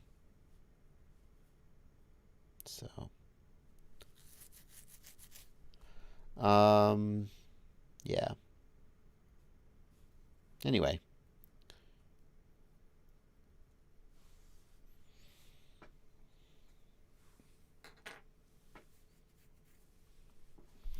I mean, the bottom line is this. And by the way, 661 FPV and ZFPV, no beef, right? We're just talking shit here.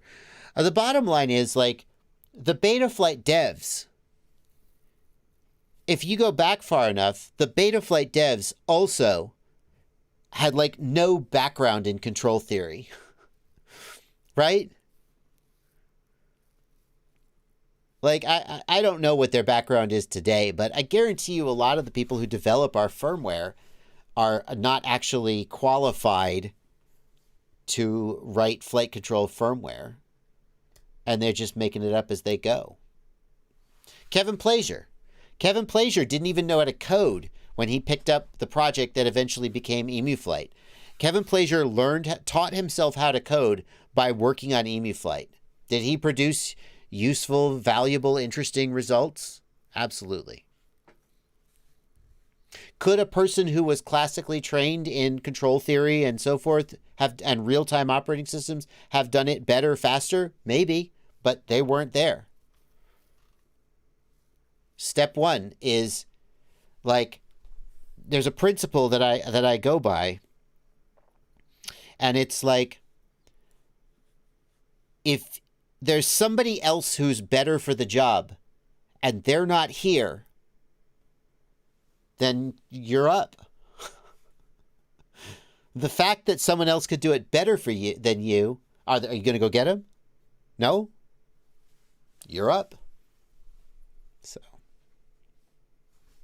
iDrone PR asks, can anyone help me decide between the iFlight backpack or the Torval backpack? The iFlight. The iFlight. Done. Cheech FPV says, he proved KISS is not better than Betaflight with factual black box data. There's a lot of assumptions in that sentence. I want to argue with that sentence just to be contrary. Like, I mean, I feel like in my heart, I'm on Mark's side. But he proved that KISS is not as good with factual black box data. I mean,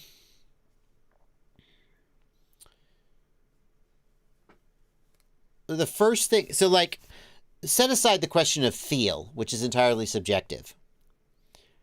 When Mark I saw Mark's video where he compared KISS Ultra, or he compared FetTech Alpha firmware and Betaflight 4.3. And he did objective tests like searching for, like, throbbles, right? That's just an objective thing. When I bounce the throttle up and down, does the nose hold? And there's just no question that one should do better than the other. Unlike stick feel, which is very subjective. But my thought when I watched that video was, you're using a default PidTune preset. Like, should you test on the defaults? Which, I mean, I understand why you test on the defaults. Or should you, like, get an expert to tune the quad as best as you possibly can and see which produces a better result. Because there's always a chance when you test on defaults that the defaults just aren't good for the current setup. And you're like, well, yeah, but I don't have time to do that. Oh, well, I get it.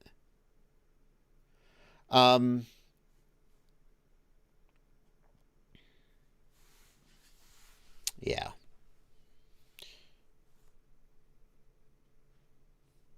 The bottom line is people are going to fly what they want to fly.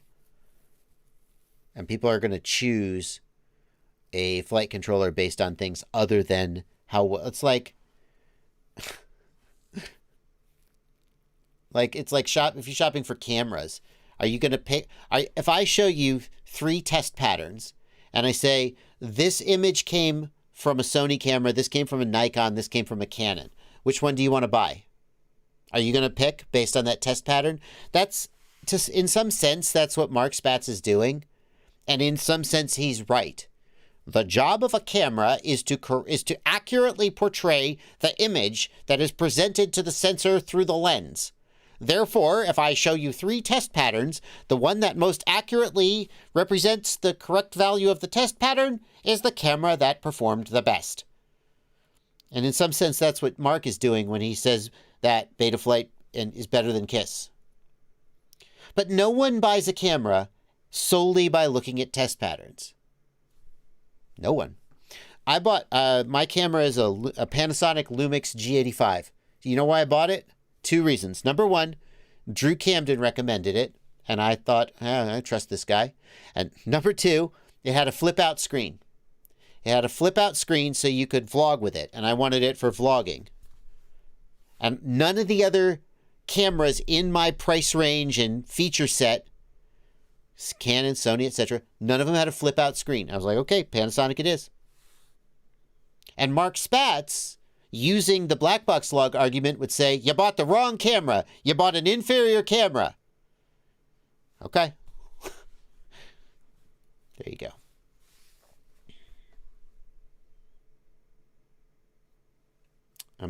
Yeah. But that was the right one for me. There's people out there who are going to buy KISS. And Mark Spatz is going to say, it flies worse. And they're going to say, I like it, and it flies okay for me, and I don't care. My God, how many quads have I flown on Betaflight that objectively fly like shit? How many times have you looked at a video I did, and I'm just like, I just grabbed a quad off the wall, and I went and flew it, because I don't give a crap about freak PID tuning, and my motor is jacked up, and I got a loose screw. I just want to fly today, for God's sake. And I go and I fly, and there's prop wash, and just flies like shit, and I'm a bad pilot, and I put the freestyle video up, and I don't care. I had a good time. Oh my God. How was the set point tracking? I don't know. It's probably terrible. Anyway.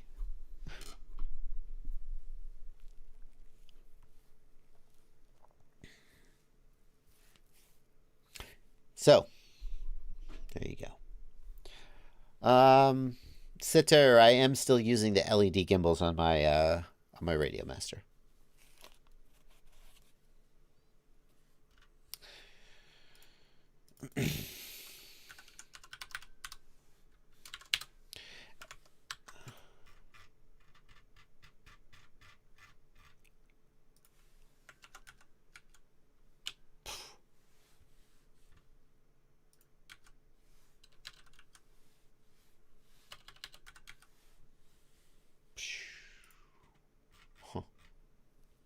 Interesting. X0, thank you for 10 Canadian dollars. I got into the hobby 3 months ago. I had zero knowledge. Your videos and emails helped me complete and fly my first build. And I love it. Thank you so much, X0. Kmart FPV, thanks for $5. Can I get your opinion about the newbie drone Cricket 20x20 F7? I need a 20x20 to make room for the HD0 VTX, solder pad size, durability, etc. Kmart, I can't comment much on the size and durability because I don't have a ton of experience with that flight controller. The solder pads on the Cricket are really small, so I just put the Cricket in my Cinemah. I did just do a build with it. The solder pads are really small. Now, to some degree, that's normal for a 20 millimeter, but oh my God, they're all edge launch and they're very small. You can work with it. It's not the end of the world, and I do like the fact that they're labeled, thank God. But I was very happy to be using this with DJI because it meant I could just plug in and I didn't have to do that soldering. So I think it's reasonably durable. My gut feel is it's reasonably durable. I don't have proof for that. And if you're looking for a 20 millimeter stack, it's probably not the worst choice. How much is the stack? $129 for the whole stack. It's very compact. I'll say that. It's very compact.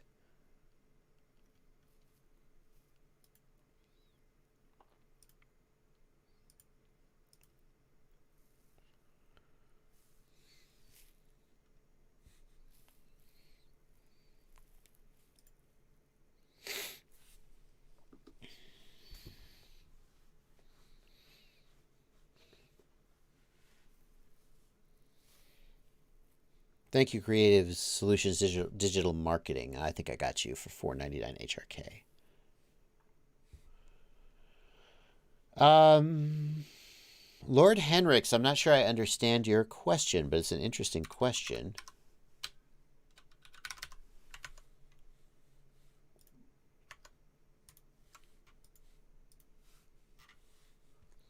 If you are in Profile 2, can you install an entire 3S preset without changing anything else in your other profiles? So, Lord Henricks, you can change anything that's in the PID presets, but that may not include everything that you want to change. So, no, not there. Right here. If we go in here, basically everything you see here on the PID profile tab, you can tie to battery voltage.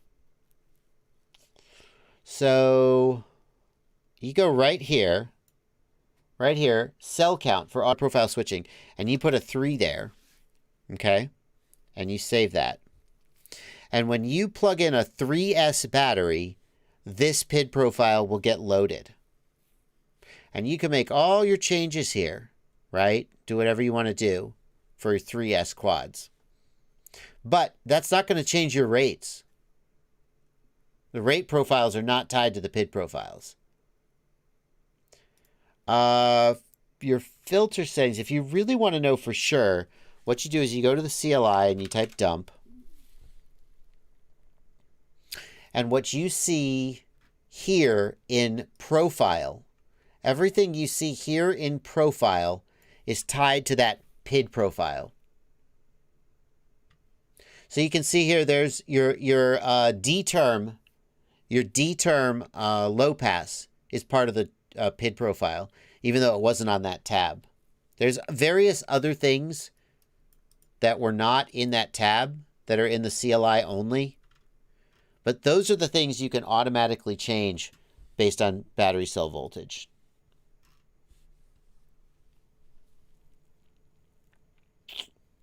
FPV-ish wants to know,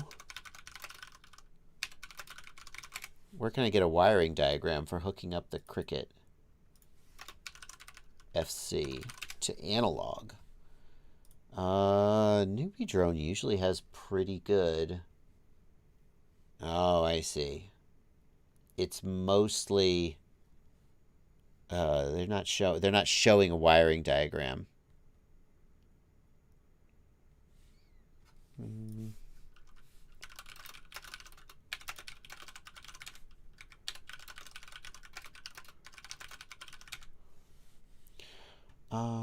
Where's this image? Here we go. So when you're wiring it up with analog, you would use video in cam, video out VTX. So that's where your camera and your VTX would go.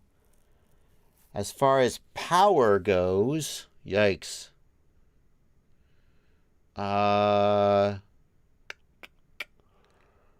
You could use the 9-volt pad here to power them, potentially. And ground.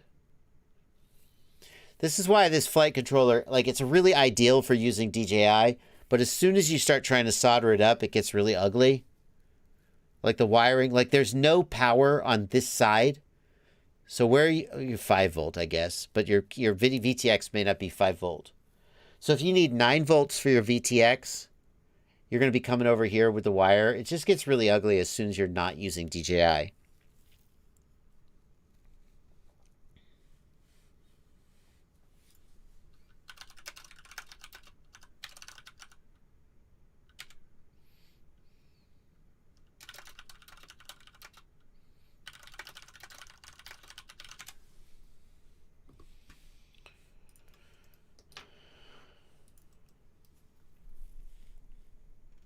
Thank you, Creative Solutions Digital Marketing, for another $16.99. Appreciate that. Ruby C wants to know, what are your thoughts on the Brain FPV Radix 2, and when does it make sense to use one in a build? So the Brain FPV Radix flight controller has a couple things that make it stand out. One is that it has a graphical OSD built in. It does not use the character-based OSD that most Betaflight flight controllers use. So it's a better looking OSD. It can have things like proper altitude ladder, just a better looking OSD. It also has some additional features, like there is a crossfire widget in the Brain FPV Radix that shows signal to noise ratio and other stats that are not as easy to show or didn't used to be shown in Betaflight. Now, the trade-off here is that the Brain FPV Radix it doesn't run Betaflight firmware that you get from the Betaflight configurator. You have to download the firmware from the Brain FPV website. And that means that usually it's a little bit behind. Like when everybody was running nightly builds of Betaflight 4.3, before Betaflight 4.3 was in release candidate, people with a Brain FPV Radix they had to wait for Brain FPV to build them a version of Betaflight 4.3 specifically for that board. And then once Brain FPV did it, then they couldn't just go download the nightly builds like other people could. The other thing is that the Brain FPV Radix has a Bosch gyro chip, which has different performance characteristics than the gyros used on most other flight controllers. Some people say it's better. Chris Rosser just did a big deep dive into gyros. You can find it over on his channel. And he long story short, said it seemed like it was worse. The other thing to keep in mind is that more and more flight controllers are coming with graphical OSD built in, like with an H7 chip that have a proper graphical OSD. It's still fairly rare, but it is not as exclusive to the Brain FPV Radix as it once was. And the Brain FPV Radix, I don't think it really fully utilized the potential of the graphical OSD. Like, you could have a really nice looking startup image, right? Okay. And there were a few widgets, like the on-screen stick overlay was really fluid and smooth in a way that Betaflight's wasn't. And there was like this thing they did where you could see your vibration, your gyro vibration on screen while you flew, which, like, I don't know, like, you're going to look at a black box log. It's cool, but no, who's going to do that? So it felt like that was an interesting selling point, but in day-to-day life, a lot of the things that they could do, it wasn't that interesting.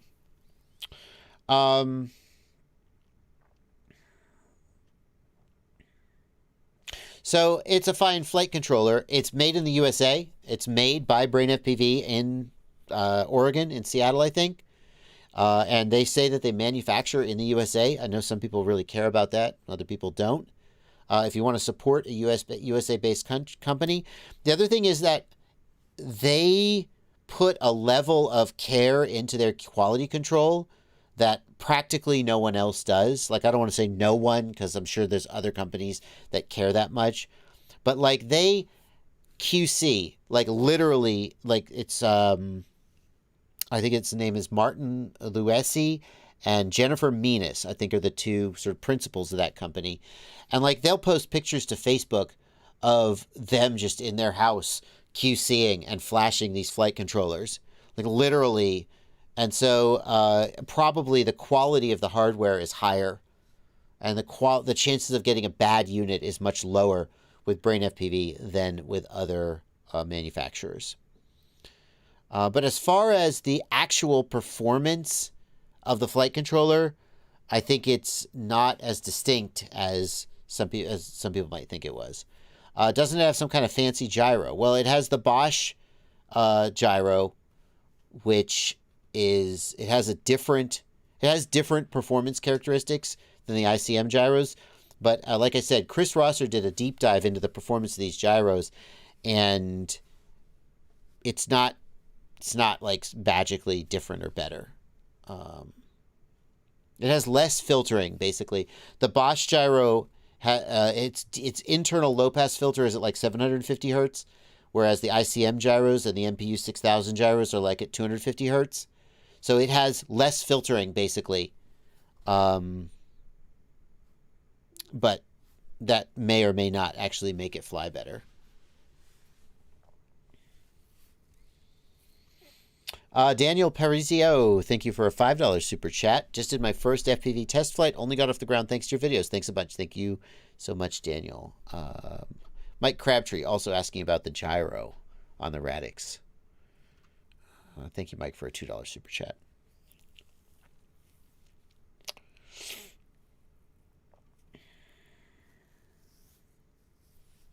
Alrighty. 15 minutes till the end of the stream. Thank you guys so much for coming out.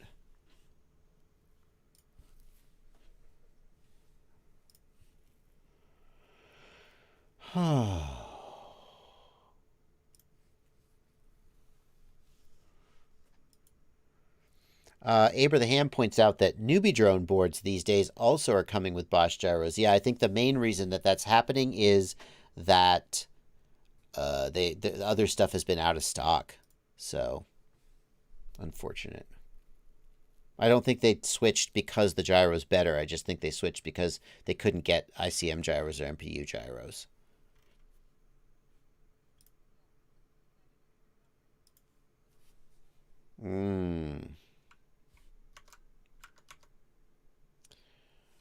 Oh.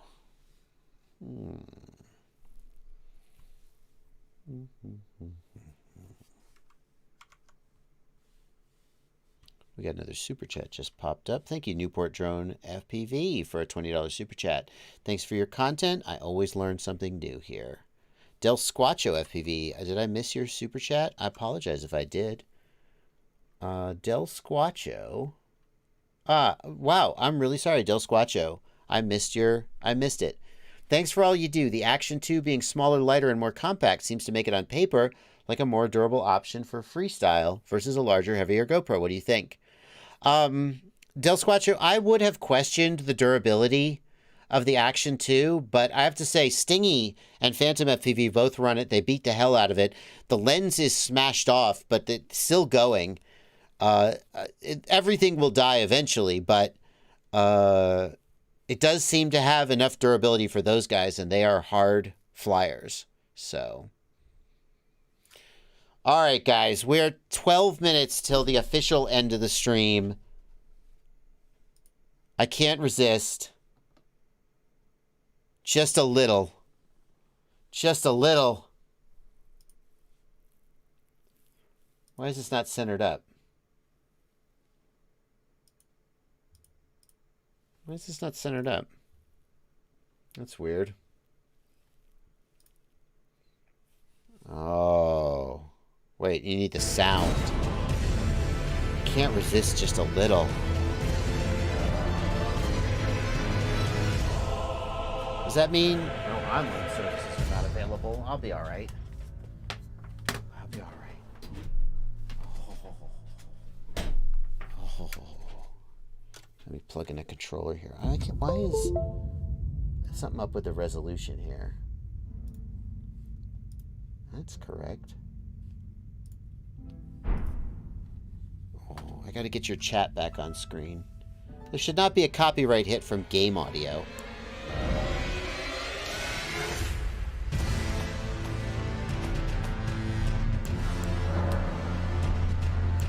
Why is it not full screen? That's weird.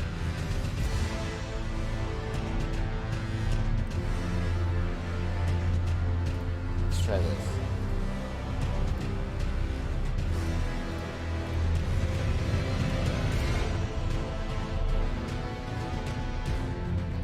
Oh, there we go. All right.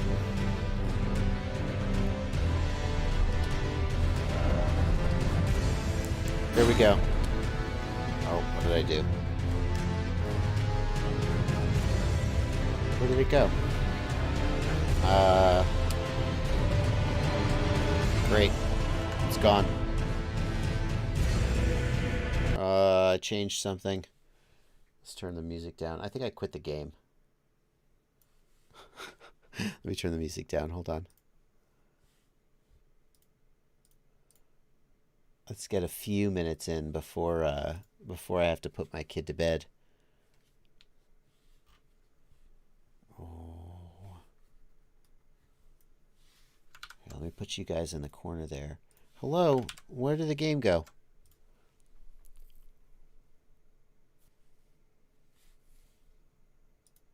Okay, I did something. And now... Oh, here we go. I apparently killed the game. Sorry about that. Let's try again. I'm going to try again. I think I accidentally clicked down one time too many and exited the game. 1 second. Yo. I'm just going to go right after the first boss. You know the boss that you're supposed to lose? Let's just see if I can... Let's see what happens.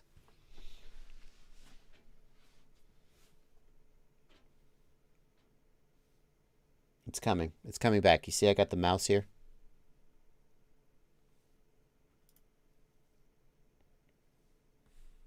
All right. There. Oh, there we go. From it. Bandai Namco. From Software. Oh, I haven't played a Souls game in so long.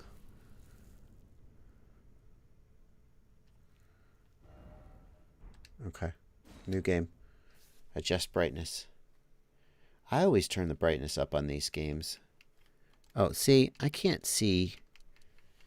Even with the brightness all the way up. No, see. All the way up. Fine. Fine. Don't care.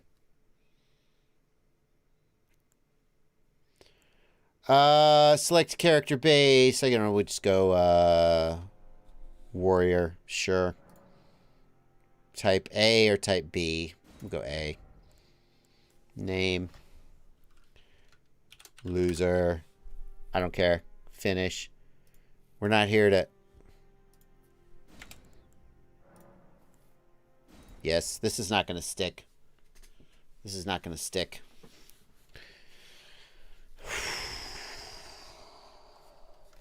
The live stream was basically over. I honored the results of the survey. It's 12 minutes till the end of the stream. Can we hear the audio? We can't. The audio is super quiet. Hang on. Can I turn the audio up? Oh, it does not like when I Alt-Tab out. Can I have my mouse back? No, I can't turn the audio up.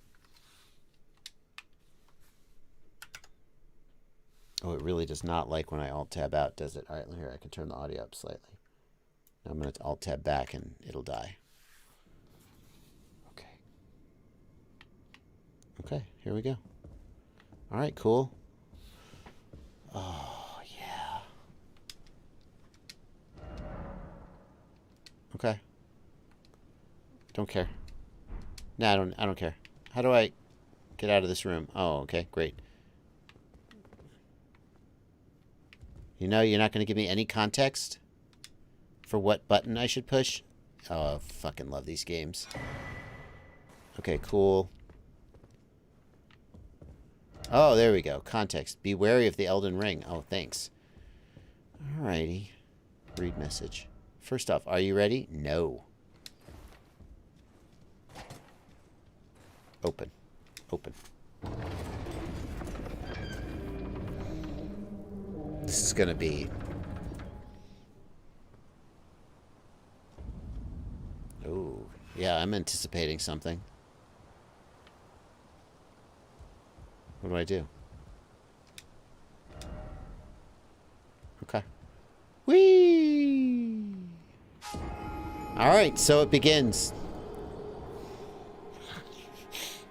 I have to remember the controls. I haven't played one of these in a while. Okay, cool.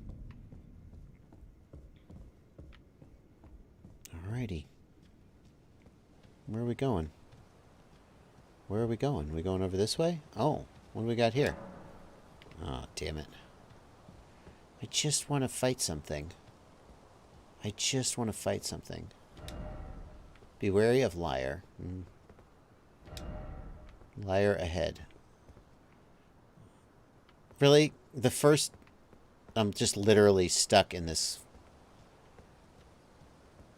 Oh, what's this? Oh, this seems significant.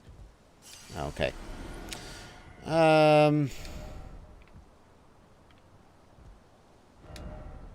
No, jumping did not work. Oh, look! Oh, I can go down here. Okay, cool. Alright, let me see if I remember. Lock on. Lock on is right. Okay. How do you run? What's roll? Okay, that's big. Jump. Oh, that didn't work. Okay, yeah, okay, got it.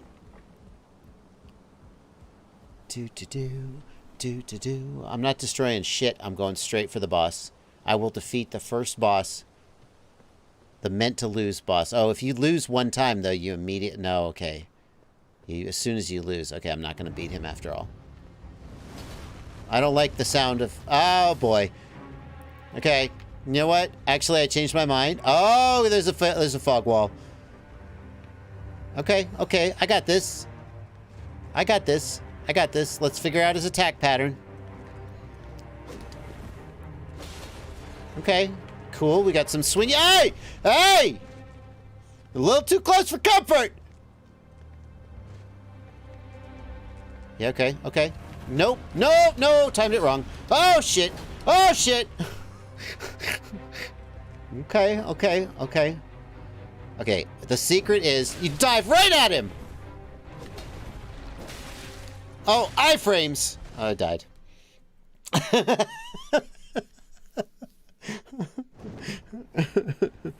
Damn it.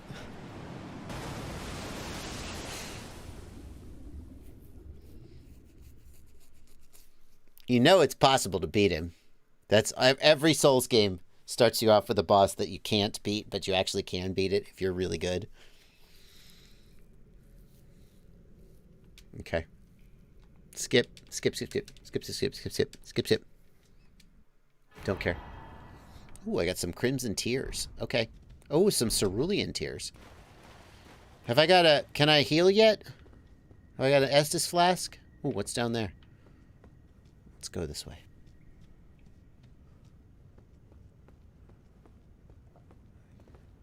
Open.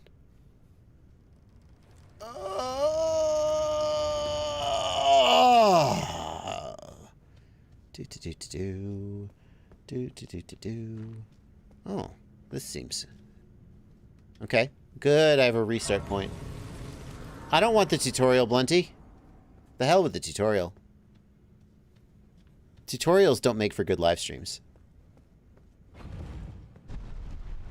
Hey, oh! Aww. I could have gone up there.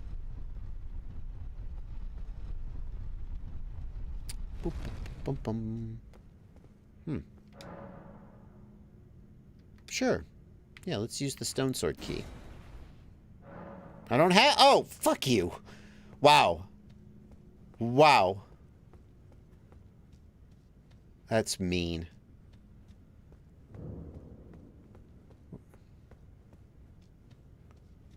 Do I have to go to the tutorial? Alright. Bye! Can I fall an infinite distance? Oh.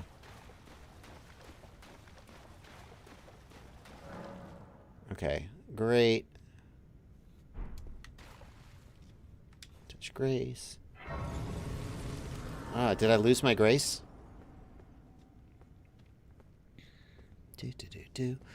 Tutorials don't make for good live streams. Hey, buddy. How about a nice little backstab? Fuck. That was not a backstab. Hey, dude. Fuck you. Okay, cool. Guarding. How do you guard? Left button. Guard. Okay, got it. That was not a... Left button. Okay, that wasn't a guard. Oh, that's big attack. Huh. I get... Maybe I can't guard with a sword. Take this! And that. Okay, so fast attack. It's doing the same thing. It's because I don't have a shield, I bet. Sir, fuck you. Thank you. Good to see you, sir. Oh, look, you can jump in a Souls game. Who knew that was even possible? I'm looking at the chat.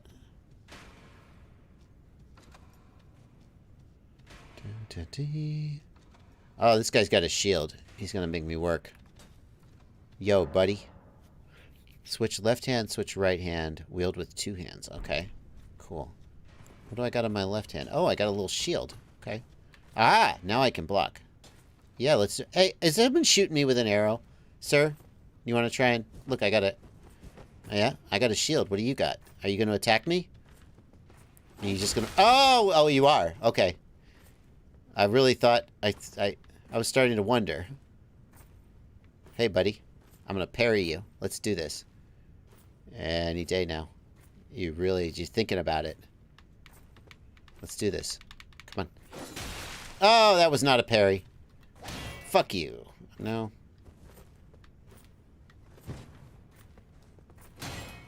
No. Oh, how about that? Yeah. Who can parry? Oh, I'm dying. How do you kick this guy? Oh, look. Oh, I healed. Isn't that nice? Let's go. Let's go. Let's go. You got a shield? I got a shield. Hold on. I got 2 shields. No, I don't. Yeah. Whoa. Yeah. Ho. No. Yeah. Ho. Hey.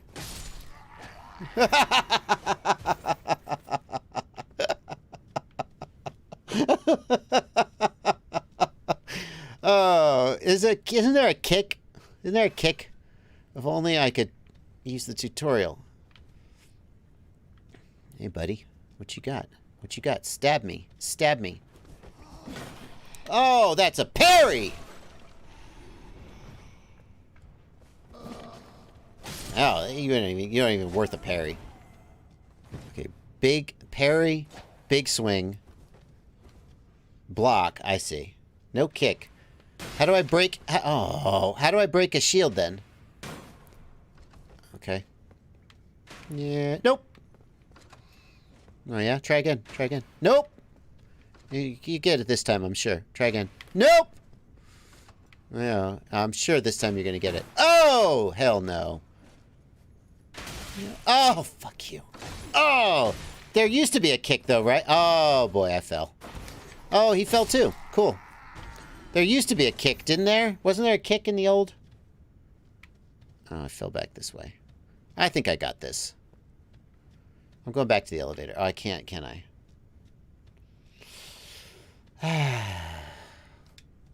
Why am I not... Why is my Estus flask not working?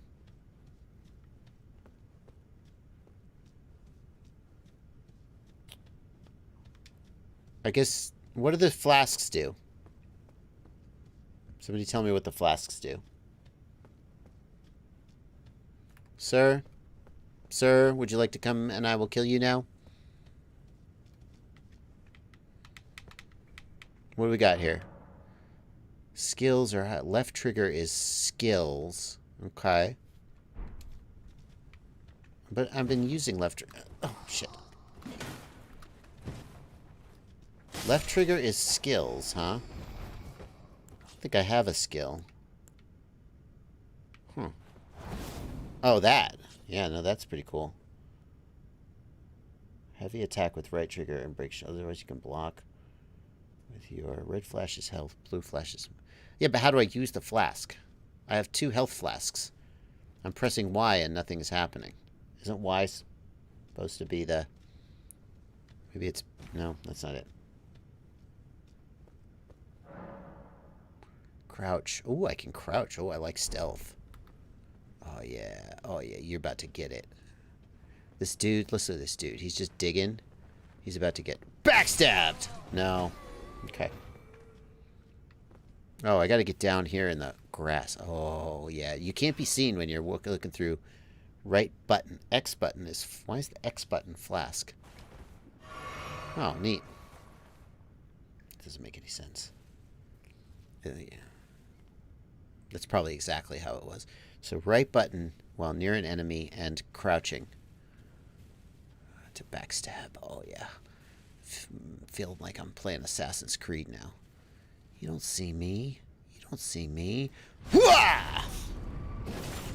Yes. How about that? How about that? Oh, can I go through here? No. Can I go through here? Yes. Hey, hello, sir. Hello, sir. Look, I'm going to be sticking with no shields. Some attacks may break an enemy's stance. Hold right trigger to charge. Right trigger while jumping. Jump attack. Oh. Okay. I'm going to charge. Hold right. I held right trigger. That didn't work. Take this! Oh! Wow. You're more health than I thought you were going to have. Oh, you can chain attacks. I see. Okay. I held right trigger. Okay, that's costing me stamina. No, it's costing me mana. Fuck. Oh, that sucks. I didn't realize I was using mana. Okay. Okay, cool. What are you? Hello, ma'am? Oh, great. Oh, my flask is empty. Ma'am, can I help you? Okay. How do you run? How do you do a jump attack? Oh, that was cool. Oh, we're gonna go fight a boss, aren't we? All right, this guy's done.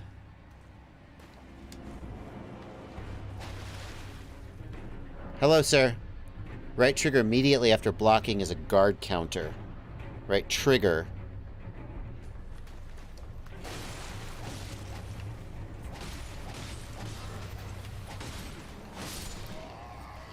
Yeah, screw you.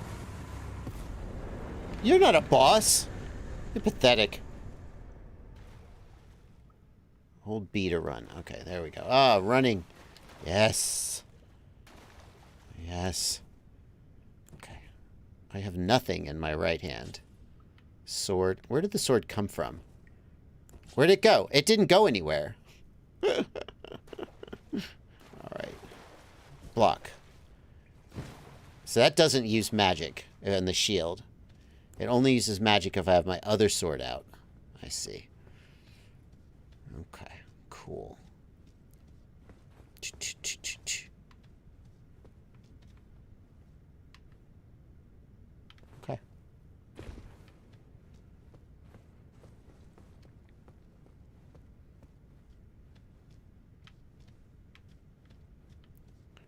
Okay. Okay.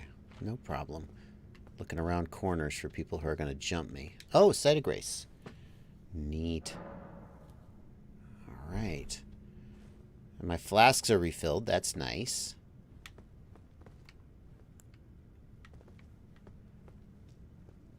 Get this dude. Pillage! No, I don't want to write anything. No. None of that. This game doesn't even count. Oh, hey, we're back here. Cool. Now I can actually play the game. That's okay. I'm not really... This is just a fuck off. This game doesn't count. This is just screwing around for the stream. The game has only one difficulty. It's fuck you.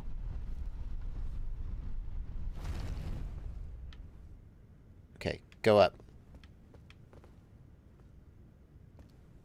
Go up. Do I have to step? Ay! No.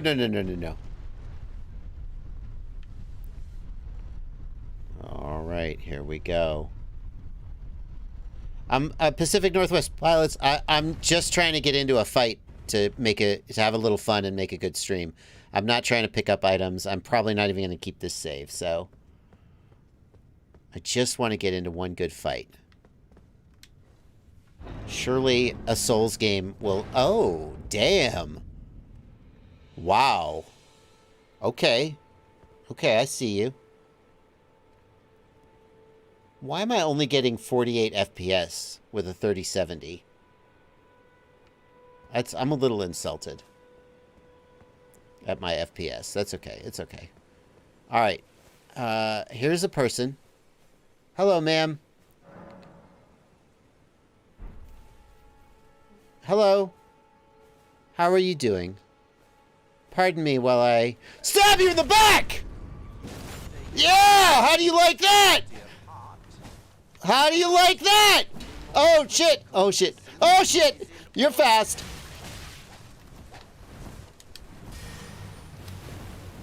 You healing? No, you don't. No, you don't. Oh, shit. Oh, shit. I fell off a cliff. Oh, he's after me. Oh, you're fast. You're fast as shit. I don't like you. Can I heal? Can I heal? No. Why can't I heal? Whoop. Oh, no, it should have hit. Why can't I heal? Bro, it's X, not Y. It's Y. X. Okay, yeah. What do you got? Oh, should lock on. That would help if I locked on. No. Get in there. Get in there. Oh, take that. And that. And some of that. Oh, yeah. You're going down. Oh, you can't nothing. You got a few iframes, but your attack is slow. I can attack faster, and you can't get me. Oh, shit. He's healing. Do you have infinite heal? Oh, that's bad. Heal. Oh, that's bad, too. You have infinite heals, don't you? You son of a bitch.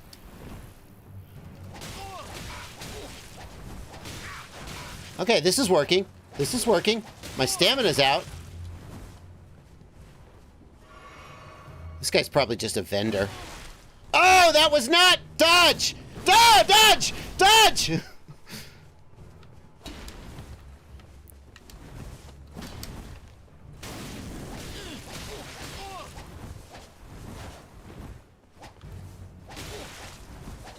Bring it! Oh, I died.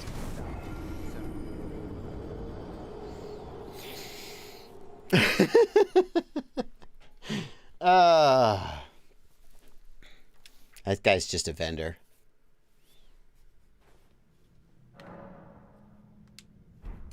At least I got to fight somebody.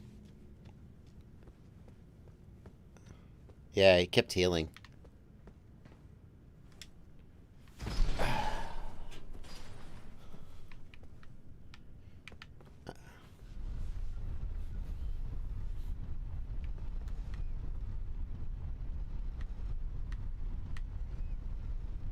I'm probably supposed to talk to that person, not attack them.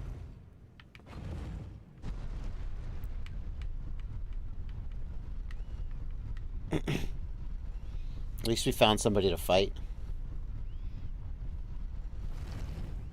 I don't feel like using a shield is going to be the best move for me right this minute. Because... are they still there? Hi. Are you mad? Are you mad at me because I attacked you? You are! Oh, shit! Oh, shit! He's still mad! Oh, fuck! Okay, guess what? Guess what? I'm still mad at you. You're mad at me. I am mad at you. Because, here's the thing.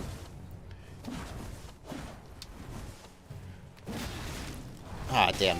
Oh, kick that. No, I cannot get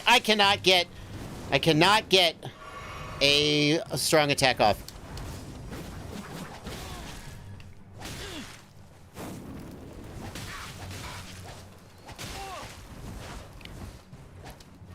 Oh, fuck you. Don't heal up. Don't heal. You have infinite heals, don't you? Oh, you fucker. Get up against the wall. Get against the wall. Where are you gonna go? Where are you gonna go? Oh, shit. I'm dead. I'm dead. Oh.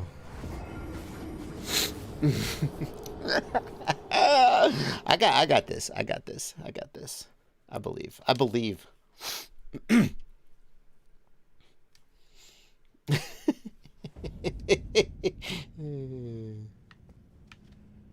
Okay. Okay. Okay. It would be nice if I didn't have to go up this elevator every time.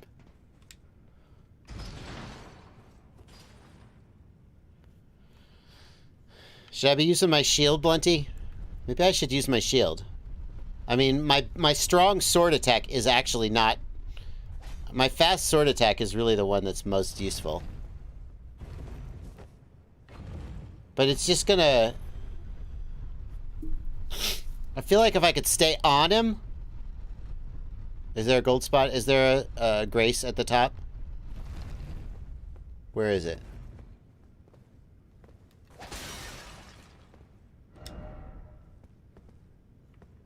Is there a grace at the top? There is. Is there? Homeboy's gonna get me, unfortunately. I feel that Homeboy's gonna get me. Where is the grace at the top? Hey! Can I touch Grace real quick so I don't have to go up the elevator? Oh, it's next to the guy I beat up. Oh, that's not ideal. Oh, I see it right there. Sir, if I could just... If you could just give me a second here. That's a... Touch Grace. Just a second. I am touching Grace. Okay.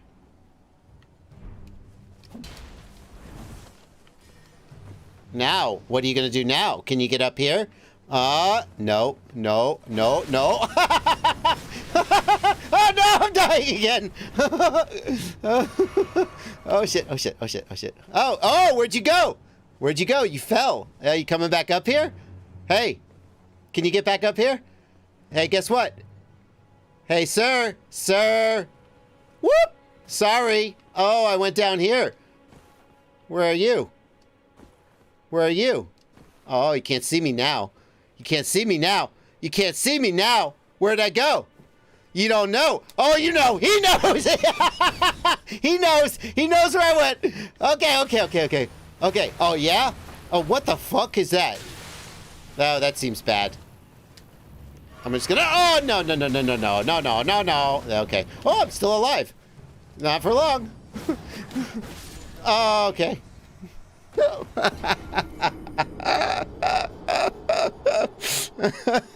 Now he's gonna camp me. Yeah, we're going right into the fight.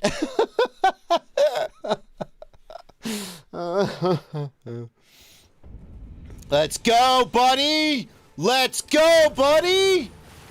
What does that do? What does that do? Is that an attack? Oh god, yeah, no, it's hitting me. Can I fight that off?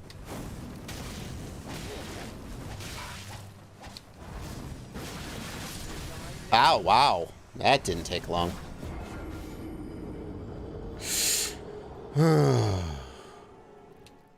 Alright, I'll just try like 2 more times, then I gotta go to bed. I gotta take my kid to bed. Let's do this. Oh, where are you? Where are you? Come on, buddy. Nope.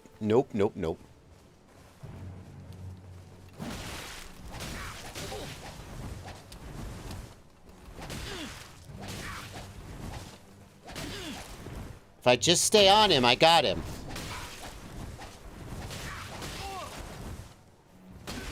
Oh, fuck you. No heals for you. No heals for you, sir. No heals for you, sir. Oh, no! You are going to go down!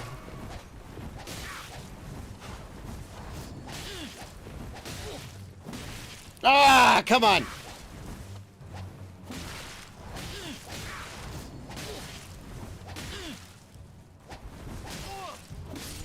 Ah, that was closer. That was closer. Oh. No, Mark Anderson, you can definitely kill all the NPCs in a Souls game. You can definitely kill all the NPCs in a Souls game. Oh, good timing. Good timing. Okay, you got me on that one. You got me.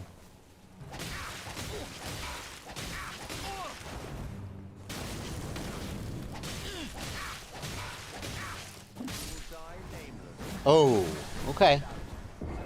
I gotta stay on him. That's the key. I gotta stay on him. Gotta stay on him. Whew, whew. I got this. I got this. I got this.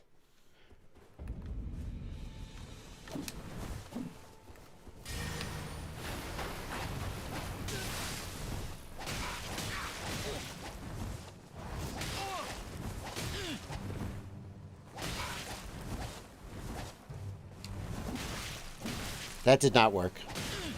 I tried to close the distance with a roll.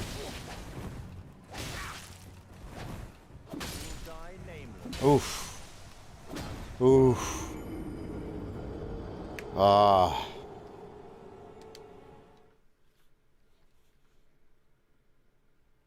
I really should have. I really wasted that backstab.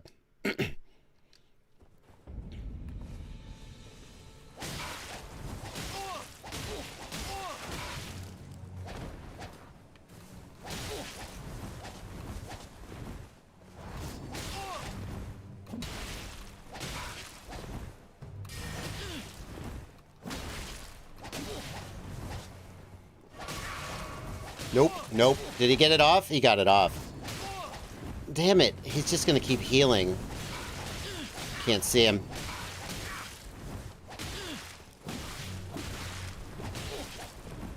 Don't you heal! You're going down! No! No! Oh, it was so close.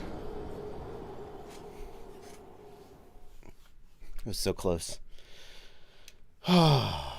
And when you actually kill this guy, what do you get? You get nothing.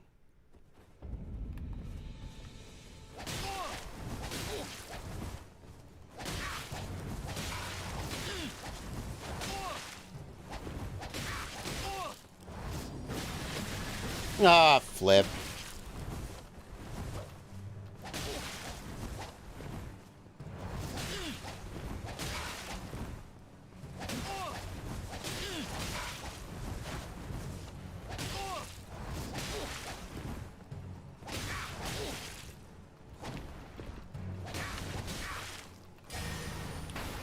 Ah, come on, die, you piece of crap! Oh, okay, cool. You stabbed my body. Oh. So close. So close. So close. Oh.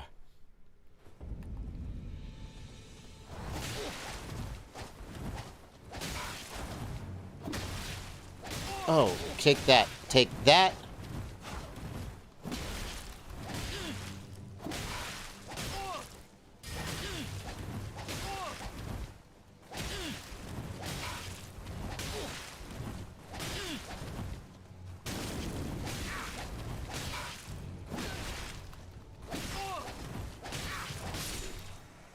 I got him! Woo! Woo! I think you're dead. That's who I think you are. What do I get? A festering bloody finger! I've now locked off some part of the game that I was supposed to see. Because I killed this NPC. Blunty, did I make a big mistake by killing him? You know the game better. Blunty's played the game. Oh. Alright. That's going to be it, folks. That's where we're going to finish up for the night. Fuck you. Oh, okay. Is there fall damage in this game? I guess not. Maybe there is. What's that thing? Bam! Take that! Who else wants a piece of me? I'm gonna run in this direction until something kills me. Won't take long, I assure you.